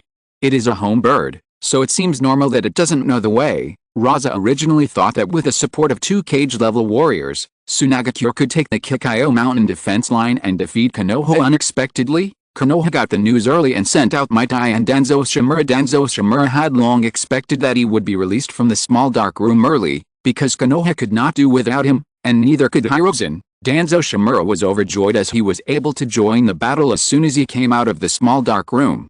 He felt that his chance to become the fourth Hokage had come again. As a result, Shimura Danzo was hit by the lightning from the Zapdos and was burnt on the outside and tender on the inside, and could only barely resist. Zapdos has the strength of LV-79, which is the late stage of Kage level, and Danzo Shimura is a strong man in the middle stage of Kage level. Danzo Shimura used his wind jutsu to kite the Zapdos constantly, preventing it from striking the ninja army with lightning. In the battle between Finfuku and Might Guy, Finfuku was at a disadvantage at the beginning due to his lack of combat experience. After adapting to Might Guy's fighting style, Finfuku was able to fight Might Guy on equal terms. Rasa couldn't get away again, or else there would be no one to stop Orochimaru. Luo Sha opened the Pokemon Encyclopedia again and pulled Nami over. Nami's current external identity is the Pope of the River God cult, so the missionaries of the River God cult naturally also joined the war and formed a coalition of the Sand, Rock, and River Kingdoms. Nami replaced Snorlax to fight against Ino, Deer, and Xiao, and successfully held back the three of them. Nami's Blastoise has been training for more than 2 years and has reached level 42, which is only the strength of a special Jonin. Therefore, Nami's first main force now is Melodic. Nami and Melodic were the main forces in the battle, and the 6 Pokemon of the Rainy Day team cooperated on the side, leaving Ino, Deer, and Butterfly helpless. Snorlax was released, but there was absolutely no way Snorlax could hold back Orochimaru. Although Snorlax has the strength of a cage, its movements are clumsy. Facing an agile and changeable opponent like Orochimaru, it is very difficult for Snorlax to even attack Orochimaru. Rosa arranged for Snorlax to fight against Might Guy, and for Finfuku to fight against Orochimaru. This way, Rasa can charge into the Konoha army without a cage-level opponent. Orochimaru realized that something was wrong and summoned all the snakes, and dragged Rasa down again amid the snakes' curses. Only Manza was left to face Finfu. Manza kept getting beaten and cursed Orochimaru's ancestors in his heart, but Wunsch still had a sense of contract. At least he did not run away and temporarily delayed Finfu. The situation on the battlefield began to turn unfavorable to Konoha. Hatake Tsukumo began to announce his withdrawal, the Konoha ninjas gradually retreated, and the fighting gradually stopped. Mandeo was covered in scars, which were caused by Shukaku's magnetic release. This war silenced the 6 people of Konoha. Shukaku was captured by the First Kazekage himself, and Konoha did not know Shukaku's information. The 6 people thought that Bunfuku was the 4th magnetic-style ninja of Tsunagakure and also the one-tailed Jinchuriki. The Sand Village now has 3 magnetic-style ninjas participating in this battle, and they must hold all 3 of them back. Chiyo must also be delayed, otherwise if Chiyo's poison is used, Konoha will also suffer heavy casualties. Rayquaza has a big group attack skill, which must also be held back. The only one who can be ignored is Snorlax. There is no need to worry about the Konoha army being defeated instantly, even if Snorlax is placed in the army. What should we do? Do we need to ask the old man for help again? Jiraiya spoke first. He was afraid that something unexpected would happen and that a shadow-level warrior from Sand Village would break into the Konoha army and start a massacre again. For safety reasons, we must send in more experts, but the only cage-level experts in Konoha right now are our teacher and grandma. Tsunade said helplessly that these 2 people should not be dispatched easily. Let Miro-senpai join the battle. The 2 great Ryuriki of Tsunagakure have already joined the battle. What are we hesitating about, Shimura? Danzo's sharp voice rang out. He least wanted Sarutobi Hiruzen to go to the battlefield, otherwise the credit for the victory would belong to Sarutobi Hiruzen. I'm afraid that Miro-senpai's body can't stand the war. If we lose control on the battlefield, we will definitely suffer heavy losses. Don't forget that the Kyuubi hates Konoha even more. Orochimaru sat in a chair and calmly pointed out the key issues. Iwagakure and Kumagakure are fighting in Taki no Kuni, so they have no time to attack Konoha. Kirigakure is also not going to attack us right now. Let the teacher come to support us. If something unexpected happens, none of us can take the responsibility. Tsunade stood up suddenly, swung her arms vigorously, and slammed her palms on the table with a loud bang, making a decision. Tsunade's proposal received 5 votes in favor. Only Danzo Shimura strongly opposed it, but it was of no use. Sarutobi Hiruzen in the Hokage building received a letter from the front line. He quickly opened the envelope and read the contents of the letter. A serious expression gradually appeared on his face after reading the letter. Sarutobi Hiruzen put down the pipe in his hand, put on the Hokage's hat neatly, and walked out of the Hokage building. The patriarchs of the major families actively responded to the call and followed the Hokage into battle on this day. Konoha once again mobilized 5,000 ninjas, and the Hokage took command and personally went into battle. The Battle of Kikayo Mountain was in full swing, but the Yangain village on the other side suffered a crushing defeat. The only thing the Kajirao ninja had was the detonating tag. Konoha discovered the Kajirao ninja's weakness and made a surprise attack plan. In the surprise attack of the Konoha ninja, the Kajirao ninja suffered heavy losses because they did not have time to set up the detonating tags. In the end, only more than 300 of the 3,000 Kajirao ninjas escaped back to Kajirao village. After this battle, Konoha won a great victory, and there were only 1,000 ninjas left in Kajirao village. Since the Second Ninja World War, Konoha has finally won a victory, which boosted morale. The small ninja villages that were ready to make a move calmed down again. They had seen the Kajirao village and Konoha village fighting back and forth, and their hearts had become wild. Konoha used this victory to warn these small ninja villages that the 5 major ninja villages are not something they can challenge. The news of Kajirao village's defeat spread throughout the ninja world, and Rasa naturally knew about it. Rasa originally wanted to kill a cage-level fighter in Konoha and then temporarily escape from the battlefield of Kikayo Mountain to materialize Mutuo. He used his mouth to convince Mutuo, and then brought Mutuo back to Mount Kikayo to defeat Konoha in one fell swoop. However, plans cannot keep up with changes, and Sarutobi Hiruzen leads 5,000 ninjas into the battle. With a Hokage personally joining the battle, the Konoha ninjas turned around their declining streak and their morale was greatly boosted. The news had already been leaked by the Sand Village's spies in Konoha, and Shagu is not vague. He immediately brought the Sand Village's top leaders and 5,000 Sand Village ninjas to Kikayo Mountain. Shagu arrived only one day later than Sarutobi Hiruzen, and the two started fighting on the battlefield. The Third Kazekage versus the Third Hokage. The magnetic escape technique and the 5-colored ninjutsu collided. The two were strong men of the same level and their strength was evenly matched. The two powerful psychic beasts, Zinna and Yuanmo, were also fighting fiercely at the side. The entire Kikayo Mountain is shrouded in flames of war. The battle has entered the most critical moment. All ninjas are trying their best to fight for their beliefs and honor. If you're listening to this novel on a channel other than Fanfic World, it means they downloaded and uploaded it without effort. We cordially invite you to visit our channel, Mundo Fanfic Novelis. There you'll find the original version of this story and you can explore many other novels of various genres. We're waiting for you to immerse yourself in a world of incredible novels. Chapter 96, Crystal Lamp Spirit breaks through to Shadow level. The support from Tsunagakure is far more effective than that from Konoha because Tsunagakure has the help of elves. Steelix led his troops to gallop through the Konoha army but was held back by the Uchiha clan leader. Blaziken fought against the Hyuga clan leader. One was a fighting-type Pokémon, and the other was a judo master, and the two sides fought back and forth. As the battle progressed, Chief Hyuga figured out Flame Chicken's fighting rhythm, and Flame Chicken fell into disadvantage after the Mega Evolution of Charmeleon. It briefly reached the threshold of cage level, and cooperated with Shaku to fight against Sarutobi Hiruzen, who fell into disadvantage. Eberzo also participated in this war with the Crystal Lamp Spirit. The Crystal Lamp Spirit worked in the interrogation department 23 hours a day and had never participated in a battle. This grand scene shocked it greatly. The Crystal Lamp Spirit did not join in the fight, but started sucking the corpse. The Konoha ninja cannon fodder who was lying on the ground pretending to be dead felt a pain in his chest, as if something was slipping away. The cannon fodder opened his eyes immediately, and a huge ghost light came into view, with a faint blue flame jumping. Ah! Ghost! The cannon fodder screamed in fear and fainted. Then, the cannon fodder died peacefully in his sleep. The Crystal Lamp Fire Spirit excitedly came to cannon fodder number 2 again. Cannon fodder number 2 was really chopped to death, so he was sucked by the Crystal Lamp Fire Spirit unconsciously.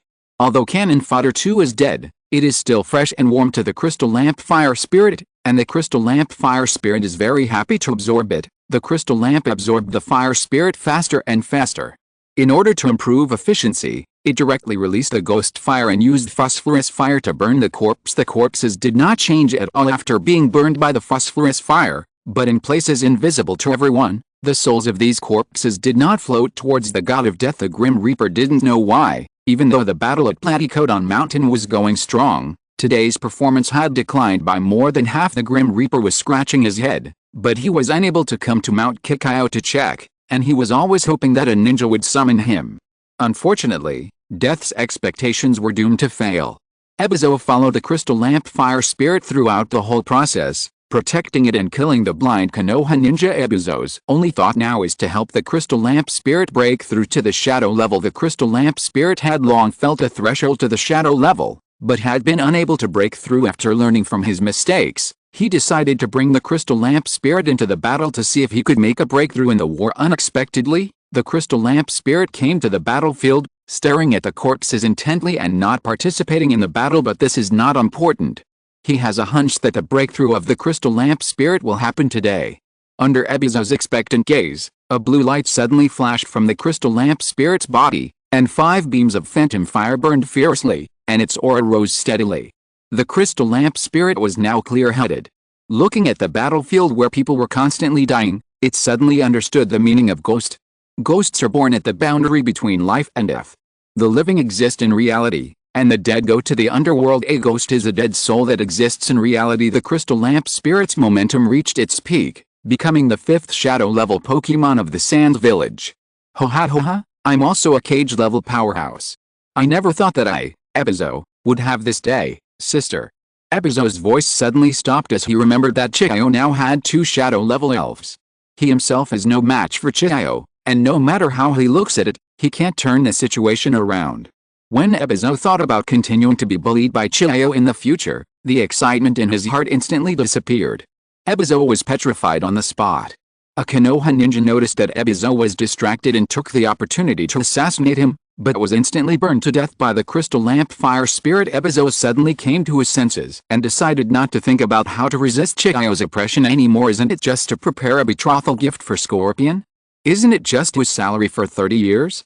Isn't it just a house? Anyway, he doesn't have a grandson, so it's just the right time to prepare one for Scorpion. Something seems wrong. Oh, at first Xiao seemed to have said, "Brother, I have given all my savings to Xiao as a betrothal gift, and from now on, Z's dowry will depend on you." The crystal lamp fire spirit broke through the shadow level, and its phosphorus fire instantly covered 1/3 of the corpses on the battlefield, greatly increasing its efficiency. Ebizo confidently led the crystal lamp spirit to the center of the battlefield, which was a cage-level battlefield. More than a dozen cage-level warriors are fighting here, and whoever comes out on top will die. Ebizo was very brave. In order to prove himself to Xiao, he followed the crystal lamp spirit in. "Brother Ling, you must protect me. Don't leave my side." "Huh? Don't worry, Xia Zhang, I'll be fine with me." Feeling more than a dozen powerful auras, Ebizo suddenly felt a little regretful. Why did he join in the fun? It's just that his sister looks down on him. He has gotten used to it over the years.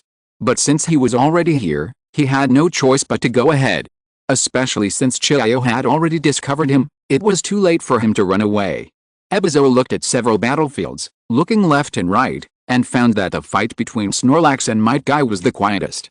There were 10 puppets at Xiao's place fighting with Hatake Sakumo, and he couldn't enter the scene at all. Not to mention Shagu, Shinga, Sarutobi Hiruzen, Enma, and Mega Charizard, 4.5 cage-level people, fought together, and Ebizo almost got scared when he saw it. The battle between Rayquaza's 6 elves and Jiraiya was equally fierce and difficult to intervene. The sand on the battlefield between Xiao Ai and Tsunade was dancing wildly.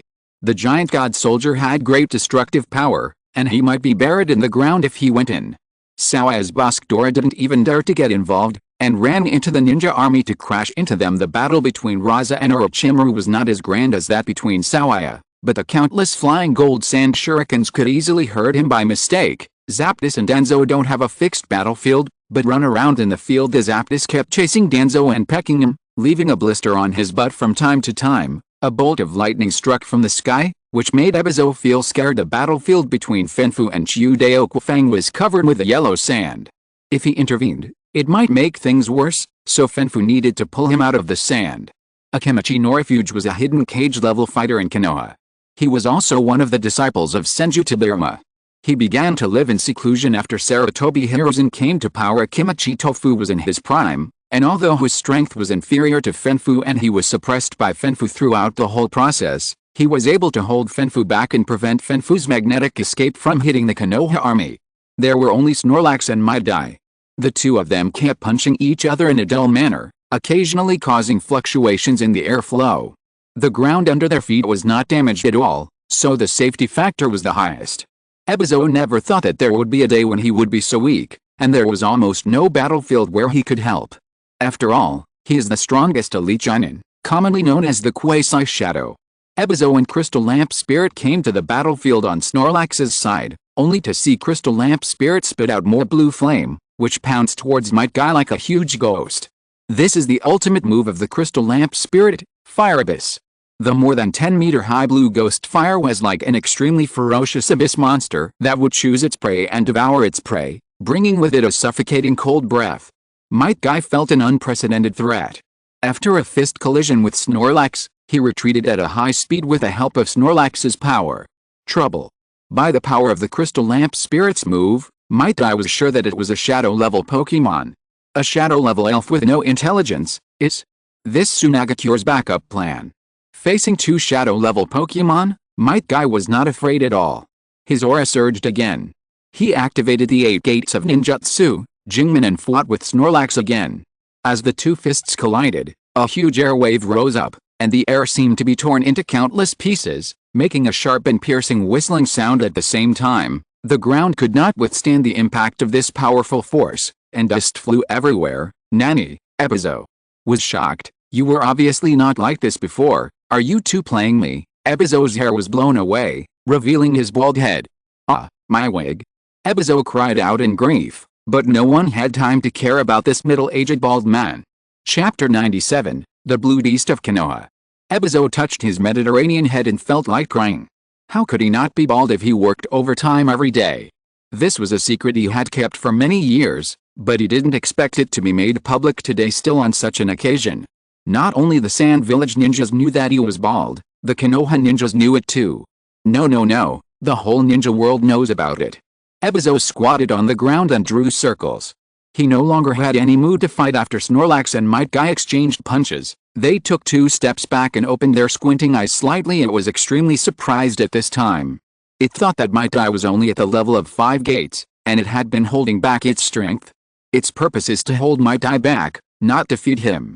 Snorlax knew that with his speed, what would happen if he showed too much strength and scared Might Guy away? It can't catch up. It failed to hold back Might Guy, and the mission assigned to it by Xiao failed. But it didn't expect that the man with thick eyebrows and big eyes and a watermelon head in front of it also had some reservations. Based on the situation of the previous fight, Snorlax decided to use 80% of his strength to continue to fight against Might Guy. Might Guy was in a tough fight. With Snorlax and Crystal Lamp Spirit, he had to fight and dodge at the same time. The Crystal Lamp Spirit is a great wizard who keeps spitting ghost fire from a distance, which annoys Mighty Guy. Might Guy found the right opportunity and used the reaction force of his fist fight with Snorlax to rush towards Crystal Lamp Spirit, preparing to kill it first. Snorlax is so big that it is very difficult to defeat him. The Crystal Lamp Spirit is obviously a ninjutsu-type Pokémon, and its physical skills are very weak. This is its weakness. But to Might Guy's surprise, the Crystal Lamp Fire Spirit did not dodge his attack, but instead spewed a stream of flame at him. Crystal Lamp uses Overheat on Might Guy, which is a skill more powerful than Fire Abyss, but after using it, the special attack will be weakened due to the reaction force. Rairanka, Mighty Guy rushed straight through the flames and punched the Crystal Lamp Spirit. But instead of the expected impact, his fist penetrated the body of the Crystal Lamp Spirit. Due to inertia, Might Guy rushed behind the Crystal Lamp Spirit. His clothes were torn, revealing burn marks. Although Li Lianhu shattered Overheat, the aftermath still caused considerable damage to him. How is this possible? Might Guy looked at the Crystal Lamp Spirit in shock, and the rumors about the ghost system came to his mind. Elves of this attribute are immune to physical skills and can only be attacked with ninjutsu and illusion techniques. Might Guy, who didn't know any ninjutsu or illusion techniques, knew that he was completely restrained, so he immediately turned around and ran towards Jiraiya's battlefield. He decided to switch opponents with Jiraiya. Kirby, Snorlax, was stunned, and immediately ran after Might Guy on his little legs. Kirby, wait for me. If you think you can't beat me, you can only use 50% of your strength. The Crystal Lamp Spirit did not follow, but returned to Ebizo and stayed quietly beside him. Ebizo finished the 100th circle, took out a robe from the space scroll, and covered it with a hat so that others could not tell that he was Mediterranean. Ebizo made up his mind and ordered a custom hat as soon as he returned to Sunagakure. The hat was made of many circles of cloth that would not be blown away by any wind. Ebizo and Crystal Lamp Spirit followed Snorlax and came to Jiraiya's battlefield. Jiraiya and Might Day have exchanged opponents, and Might Day is facing 6 Pokémon including Rayquaza and Banjira. Might Day had to open the 7th gate of the 8 gates, the Gate of Shock, before he could fight against the 6 elves Snorlax and Jiraiya fought, and Snorlax was clearly at a disadvantage. Gamabunta and Jiraiya cooperated well with each other, and Snorlax was somewhat defeated. Snorlax has been taking a beating, but it has managed to hold on thanks to its strong vitality and defense. In addition, Snorlax carries the purple quality leftovers, which can restore his physical strength from time to time. Considering how thick Kirby's hide and flesh are, it can last at least half an hour. The arrival of Crystal Lamp Spirit greatly reduced the pressure on Snorlax. Crystal Lamp Spirit took the initiative to confront Jiraiya to relieve Snorlax's pressure.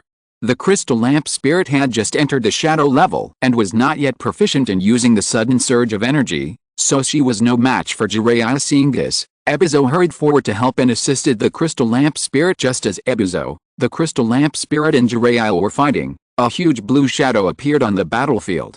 The Phantom is not far from Ebizo, that is the battlefield where Might Guy and Rayquaza are waiting for the elves. The powerful momentum blew off Ebizo's hood, revealing the Mediterranean Sea. Ow. Ebizo let out a wail and immediately put his hood back on. Ebizo took the opportunity to glance at the shadow and discovered that there was a giant golden monster below it. The Poseidon's feather on Metagross. The god of the sea descends, and Lugia's divine bird attacks fiercely towards Might Guy. How is this possible? This is the same strength as the toad immortal. Bunta looked at Lugia in fear and screamed. Might Guy felt Lugia's momentum and knew he was no match for him, so he directly opened the 8 gates of ninjutsu, the 8th gate, the death gate. Kai, I'm afraid your father can't accompany you. Thinking of his young son who was just a few months old, Matt's eyes became moist. He fought hard for Konoha. Konoha's blue beast, Might Day, is out for battle. The divine bird attacked fiercely and collided with Balionhua, and it ended in a draw. Lugia and Might Day of the 8 gates engaged in a shocking battle. The aftermath of their fight affected the entire battlefield. Ninjas on both sides dared not fight anymore and began to retreat. Lugia and Might Guy continued to fight, but Lugia's shadow was not his real body after all, and he was actually at a disadvantage. It's not the difference in strength, but the difference in combat awareness. Lugia's naval cannon was once again resolved by Might Day. Might Day seized the opportunity, rushed directly into the sky and punched Lugia. The blue aftermath hit the sky like waves, madly, as if to tear the entire sky apart. Under the influence of this powerful force, Lugia's shadow was unable to resist and turned into points of light floating in the air. The light of Poseidon's feathers on Metagross dimmed a little, and a phantom of Lugia appeared in front of Might Day. Again, the battle between the two sides lasted for 5 minutes, and Lugia's shadow was broken up twice. The skill time of Poseidon's feather ends and Lugia gradually dissipates. Might Day looked at Lugia, who had completely disappeared, and with great difficulty he forced a smile, then fell backwards. He managed to hold on for these 5 minutes entirely by willpower. His body has long reached its limit, but if Lugia is not eliminated, Konoha will be defeated. Fortunately, it succeeded. Mighty Day murmured and closed his eyes. At this time, the fighting between the two sides had stopped, and they all looked in the direction of Might Day. With or even among the Sand Village ninjas, one cannot help but respect Might Day. This is admiration for the strongest able to unleash power beyond the 5 cage. Might Day is worthy of being recorded in history, second only to Hashirama Senju and Madara Uchiha. The Battle of Kikayo Mountain lasted for a day, leaving corpses all over the ground. Top combat power, Might Day died in battle. There were heavy casualties among the Jonin, Chunin, and Jinan. Sunagakure has 5 major spirit units and 5 major spirit legions, and Sunagakure's losses are far less than Konoha's. However, some elves inevitably died in battle, and the healing equipment could not heal them. Even if the elf is on the verge of death, the treatment device can save it. According to statistics, the number of Sand Village casualties reached 4,000, about 2,700 ninjas were killed, and about 1,300 elves were killed among them. 4,000 out of 700 puppeteers died in battle. The lowest mortality rate. Konoha's losses were twice that of Sunagakure, with about 8,000 ninjas killed in the battle. Not casualties, but deaths in battle. The battle was even more brutal for the army composed of ordinary soldiers, and the death toll has not been counted to this day.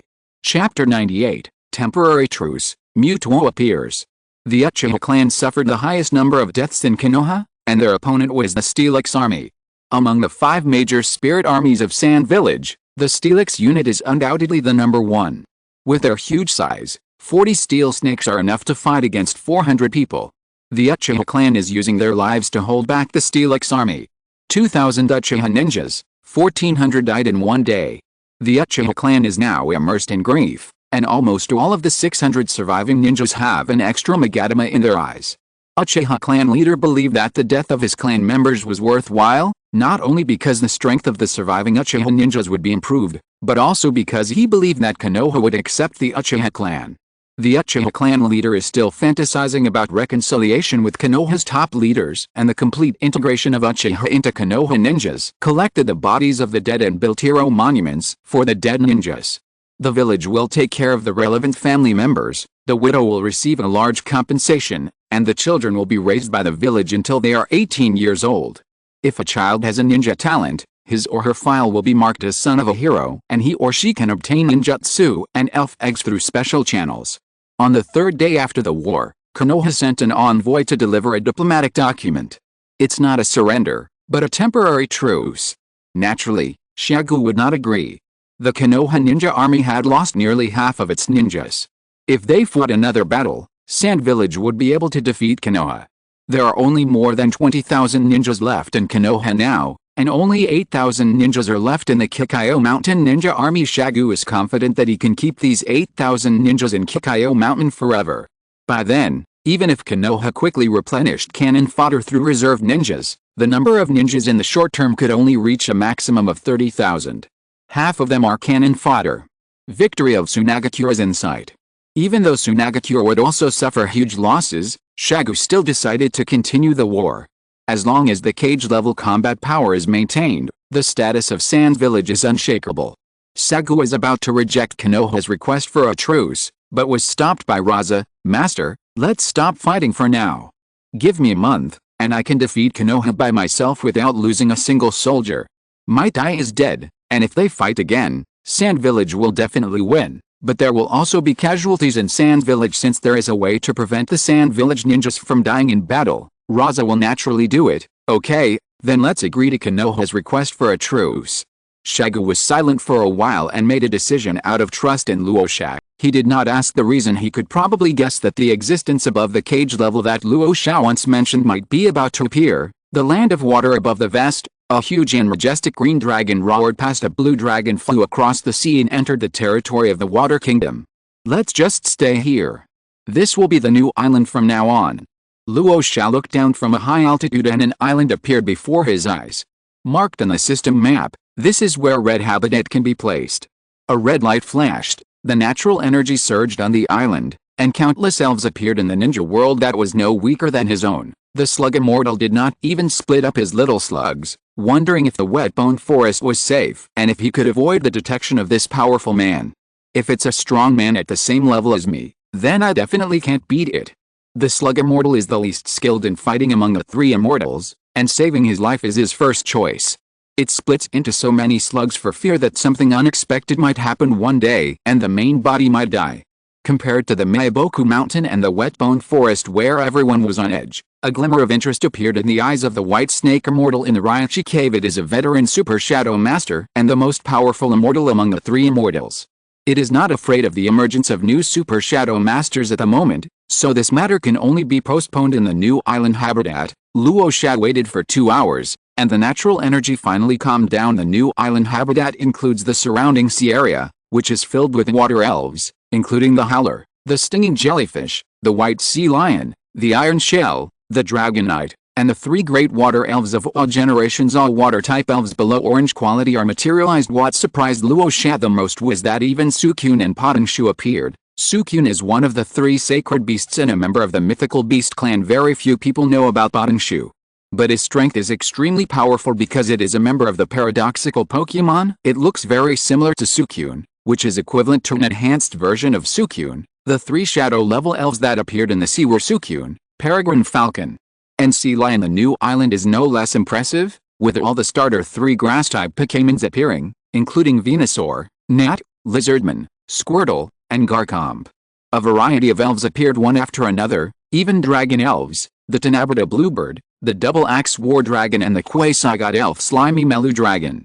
There are also 3 shadow-level Pokémon on the new island, namely, Melano, Tanabata, and Serpentier. The strongest being in the new island habitat is undoubtedly Mewtwo. It is no exaggeration to say that Mewtwo is now the strongest in the ninja world. Name, Mewtwo. Gender, none. Attribute, superpower. Features, pressure, level, LV88. Super Shadow late stage, clergy, none. Individual, 6 volt. Skills, predict the future, break the mind, self-regeneration, mind strong, wave missile, instant amnesia, life drop, mantle blade, primitive power, immobilization, high Luo Sha took a deep breath and melted another piece of Arctic ice. The last time he was so surprised was last time. When Luo Sha saw the data on this panel, he cried. He was greedy for Mewtwo's body priesthood. How do you obtain priesthood? Ding. Please explore on your own, Luo Sha raised his middle finger forward. He was in the ninja world, how could he explore? Luo Sha had no idea, but the most important thing now was to capture Mewtwo. Rayquaza flew quickly all the way and arrived at the center of the new island.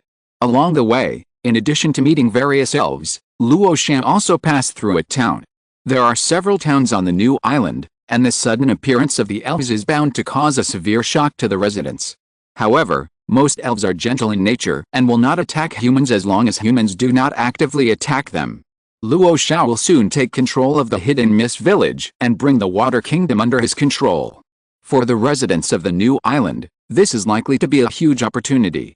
They live in red habitats, making it easier to obtain high-quality elves. Chapter 99, The Duck God of Destiny, Conquering Mewtwo. Mewtwo lives in the center of the new island, where there is a lake. There is actually a small island in the middle of the lake. It is like a green gem inlaid on the lake surface.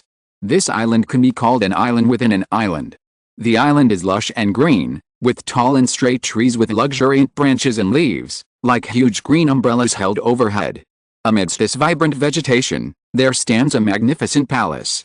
Mewtwo lives in a palace and its habits are quite similar to those of humans. You're here, trainer. Rayquaza flew over the lake. A telepathic voice sounded. It was Mewtwo's voice. The God of Creation asked me to wait for you here and help you bring Pokémon to this world. Mewtwo flew out of the palace and instantly arrived in front of Luo Sha. It also said that you can help me find the meaning of life. There was some hope in Mewtwo's eyes, giving Luo Sha a feeling of new life. Mewtwo, may I ask, how old are you now? Luo Sha still couldn't help his curiosity. He always felt that Mewtwo was like a blank sheet of paper. I have just been born, but my heritage tells me that I am waiting for someone who can lead me to find the meaning of life. I am not a dreamy copy. I want to prove that I am a unique elf. Mewtwo's tone suddenly became a little excited, and Luo Sha already had an idea in his mind. This is another child who is confused while thinking about life. Speaking of which, being like Afei is actually a kind of happiness. Afei's ultimate goal is very clear. He has been searching for the true meaning of defecation all his life. With the help of Luo Sha, he has now found 2 like-minded partners. Afei also lives happily in the sand village. Mewtwo, come on. I think the first thing you need to know is what a partner is. Luo Sha stretched out his hand and invited Mewtwo. The most important thing between Pokémon and their trainers is the bond. Mewtwo didn't hesitate, raising his paw and placing it on Rosa's hand. Our Rayquaza howled excitedly to welcome Mewtwo. Well, let's get to know first. Luo Sha came to the island and released 11 elves: Rayquaza, Bangla, Grumpy, Hu, Lycanroc, Diglett, Metagross, Gardev were everyone, Jengar, Greninja, and Psyduck. As soon as Psyduck appeared, it stared at Mewtwo with its big, dull eyes without blinking. Looking fascinated, Psyduck didn't run into Luo Sha's arms like before, but stood there in a daze. Luo Sha naturally noticed something wrong with Psyduck. Pikachu, what's wrong with you? Luo Sha picked up Psyduck and touched its little head with concern. No fever. Mewtwo seemed to sense something and floated in front of Luo Sha. Looking at Psyduck, a blue light flashed in Mewtwo's eyes, and Psyduck immediately held his head and cried. It seemed uncomfortable and comfortable at the same time, but blue light began to emanate from Psyduck's body. What a special Pokémon. It's so weak, but it has a divine position. Mewtwo's voice sounded, with a hint of envy in his tone. It can't bear this huge force, so it behaves stupidly. I have sealed the energy in its body, and it should return to normal intelligence. The blue light in Mewtwo's eyes disappeared, and the light on Siddiq's body also slowly dissipated. Siddiq, how do you feel now? Can you count how many this is? Luo Sha stretched out 2 fingers and pointed to 2. Siddiq tilted its head, thought for a while, and made a yeah gesture. Great, what's this number, Siddiq? Luo Sha made the number 3 again, as if he saw hope that Siddiq would recover its intelligence. But Siddiq continued to make the V sign and stared at Luo Sha blankly. A crow flew by, crying 6 times, not bad, there has been progress. Luo Sha was silent. Perhaps some things are innate. Siddiq is just born a bit stupid, but actually his brain is quite useful. When you can't defeat the enemy, just hit Siddiq on the head and you are guaranteed to turn the tables. Luo Sha, maybe the effect won't appear immediately, but after a while, Siddiq will become smarter. Mewtwo comforted dryly, trying to save face for Siddiq. Fine. Luo Sha doesn't mind whether Siddiq is smart or not. Siddiq is his family no matter what.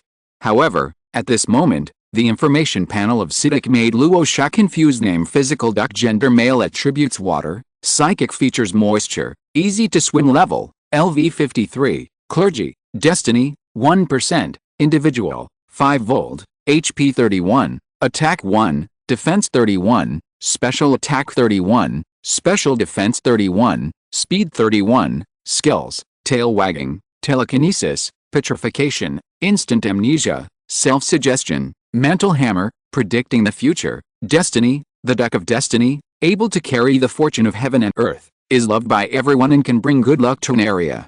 It's a very strange priesthood.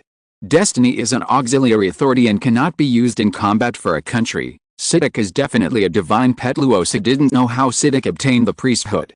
Siddiq was in the Sands village every day, and occasionally went out of the village with Luo Sha, but had never acted alone. How did this priesthood come about? Luo Sha thought about the different fates of Siddiq and other Pokémon, but he couldn't figure it out at all.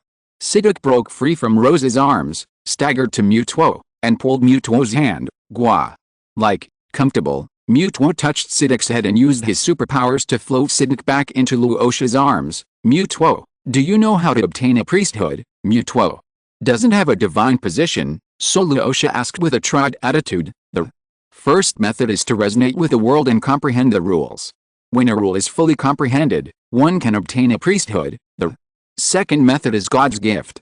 If you can gain the favor of the God of creation, the God of creation can directly grant you the priesthood. The last method is to absorb the treasure transformed by the rules, obtain partial authority of a rule, and become a demigod. If the treasure contains complete rules, one can directly become a god after absorbing it, such as the stone tablet of the God of creation. Mewtwo's answer was beyond Luo Sha's expectations. He didn't expect Mewtwo to be so clear. Don't you want to become a god? Hearing Luo Sha's question, Xiao paused for a moment and said, one rule can only correspond to one Pokémon. Becoming a god is more difficult than you can imagine. Although there are 3 ways to become a god, only the first one is the most promising, but the first method has its drawbacks. Resonating with the world is like integrating yourself into the world. Once you become a god, you will be greatly restricted. I don't want to be restricted. Besides, for me, not becoming a god has no impact. I was created by the genes of a dream. My life is already immortal, and my strength is not weaker than theirs. Luo Sha always felt that this sentence was suspicious of Versailles, and didn't want to become a god through the first method. Rasa and Mewtwo began a long talk, helping Mewtwo understand the basics of the ninja world. Luo Sha didn't expect that this trip would be so smooth. Arceus had arranged everything for him. He really should kowtow to Arceus' father Xiao Ai. Luo Sha stayed in the new island for 3 days, trying his best to help Mewtwo integrate into this big family. Only Bangila was a little depressed. A beast sat by the fire and gnawed on gold, silver, iron and various minerals. It can no longer maintain its position as the 3rd oldest, and is now the 4th oldest. Bangila didn't expect that he would get worse and worse. It was obviously me who came here first. However, after thinking about the fact that Rayquaza also dropped in the rankings, Bangila felt a lot more balanced. After Mewtwo got to know his friends, he officially joined Rosa's Pokemon team. Mewtwo doesn't like staying in the Pokeball. After Rosa captured Mewtwo with a Master Ball, he immediately released it. The achievement icon on the system panel lit up red. New achievement, Mewtwo's counterattack, Conquer Mutuo and become someone recognized by Mutuo. Congratulations to the host for obtaining Mutuo Mega Evolution Stone 2. New achievement, Super Shadow Elf. The host owns the first elf with Super Shadow level strength. Congratulations to the host for receiving a 6% discount coupon. Luo Sha happily took out 2 evolution stones, strung them together into a necklace and put it around Mutuo's neck. Chapter 100. The third Kazekage Karula. 3 days later, Mutuo handed over the new island habitat to 6 cage level subordinates through mental transmission, and then left with Rasa. Although Luo Sha coveted the shadow level Pokemon in the new island habitat, he didn't have the energy to train them after he captured them. These shadow level Pokemon stay on the new island to protect this area. What's more, they are Mutuo's subordinates, and Luo Sha can easily command them. They are equivalent to the extra staff Pokemon of the Sand Village, and like the SYNOPSIS, are used by the Sand Village. Luo Sha sent the basic information of the new island's habitat to Shagu through the Pokemon Encyclopedia and explained the existence of the new island to Shagu. The new island is the first red habitat in the ninja world, and the fighting power of the elves here is very strong. You must at least have the strength of an elite Jonin to be qualified to capture Pokemon on the new island. As for other ninja villages, the new island habitat will become their forbidden area. The new island is not suitable to be open to other ninja villages at present. This is a good opportunity for Sunagakure to once again widen the gap with other ninja villages. The quality and strength of the elves in the new island are both relatively high. As the saying goes, good things should be kept within the family. This saying couldn't be more appropriate at this moment. Rayquaza set off again and flew to the next stop, the Hidden Mist Village. This time, there was a white figure wearing a red cloak on Rayquaza. There were a lot of second-year equipment in Luo Sha's space scroll. Mutuo picked for a long time and finally chose this cool red cloak. It turns out that Mutuo can also suffer from Chunibaya. The Water Kingdom is surrounded by seawater on all sides, but has many mountains due to its remote location and the natural barrier of the ocean. The Water Kingdom is rarely caught up in the vortex of the Ninja World War. The Land of Water became the country that suffered the least from war among the 5 major countries in the Ninja World. The Hidden Mist Village is located deep in the mountains of the Water Kingdom. Its territory is shrouded in thick fog all year round. Like an isolated ninja village. Logically speaking, the Hidden Mist Village rarely participates in the Ninja World War, so the damage to the ninjas should be minimal. Unfortunately, Kazekage has a long tradition of internal strife. In the 30 years since the village was founded, it has been plagued by internal strife every year, causing Kazekage to always be the last among the 5 major ninja villages. There are struggles between family factions and civilian factions in the 5 major ninja villages, but the struggle in the Hidden Mist Village is particularly severe. This has an origin. When the first Kazekage Byakuren participated in the 5-Kage conference, Karula followed behind Byakuren as the Kazekage's bodyguard, which shows how high Karula's status was. Karula can be said to be the appointed second-generation Kazekage. However, Byakuren died suddenly, and Karula was on a mission in the mainland at the time and had no time to return. When he rushed back to the Hidden Mist Village, Hazuki Jinjutsu had already become the second Kazekage. Karula wanted to resist, but the family faction was much stronger than the civilian faction, and he had no chance of winning. Karula could only accept his fate and lie dormant, waiting for his chance. As the strongest member of the family faction, Hazuki Jinjutsu is sought after by all the family ninjas. During the reign of Hazuki Jinjutsu, the 7 ninja swordsmen were founded. The 7 ninja swordsmen became the face of Kazekage, second only to the Kazekage. The Hidden Mist Village was thriving under the leadership of Hazuki Jinjutsu, and Karula suddenly became anxious. If this continues, he might never be able to turn things around. Therefore, Karula designed to prevent the second Kazekage, Hazuki Jinjutsu, and the second Kazekage from having any grudges against each other, and continue to intensify the conflict between the two. In the end, Hazuki Huanayu and Wirin died together, and the Kazekage and Iwagakure formed a feud. The second Kazekage died, and Karula became the third Kazekage, ruling over the Water Kingdom. At that time, the Hidden Mist Village had 3 cage-level fighters, Karula and 2-tailed beast Jinchuriki. The 2-tailed beast Jinchuriki are recognized as monsters in the village. Karula became the only candidate for the Kazekage, and no one could compete with him for the position of Kage. After Karula came to power, he carried out drastic reforms and opened the Bloody Mist Village. The core purpose of the Blood Mist Village is to train elite ninjas, reduce the size of ninjas, and reduce financial expenditures starting from the ninja school. After 6 years of training, The students of the Karigakure Ninja School have to kill their 2 teammates who they have been with for 6 years in the graduation exam. The success rate for a candidate ninja to be promoted to Jonin is only 1 in 3. The mortality rate is as high as 2/3. In order to weaken the family faction, Karula specially formed a team with 2 family ninjas and 1 civilian ninja in every team. At least 1 family ninja must die. The promotion of Jonin is so cruel, and the promotion of Chunin and Jonin is equally cruel. The policy of the village of Blood Mist is completely one of hurting the enemy by 1,000 and hurting oneself by 800. The family faction is miserable, and the civilian faction is not much better off. Karula continuously weakened the strength of the family faction through the Blood Mist village, which caused dissatisfaction among the family faction. Ever since Karula came to power, there has been no peace in the Hidden Mist village. When the Karigakure ninjas walked on the streets of the village, they had to be on guard against each other, for fear that an arrow might be shot from some dark corner. The spies sent by Sand village to Karigakure would not survive more than 2 days, even with the help of Ditto later. Sand village simply gave up monitoring Karigakure. No matter how Karigakure fights, they can never be as good as Sunagakure. At night, the fog was thick and the entire Karigakure village fell into silence.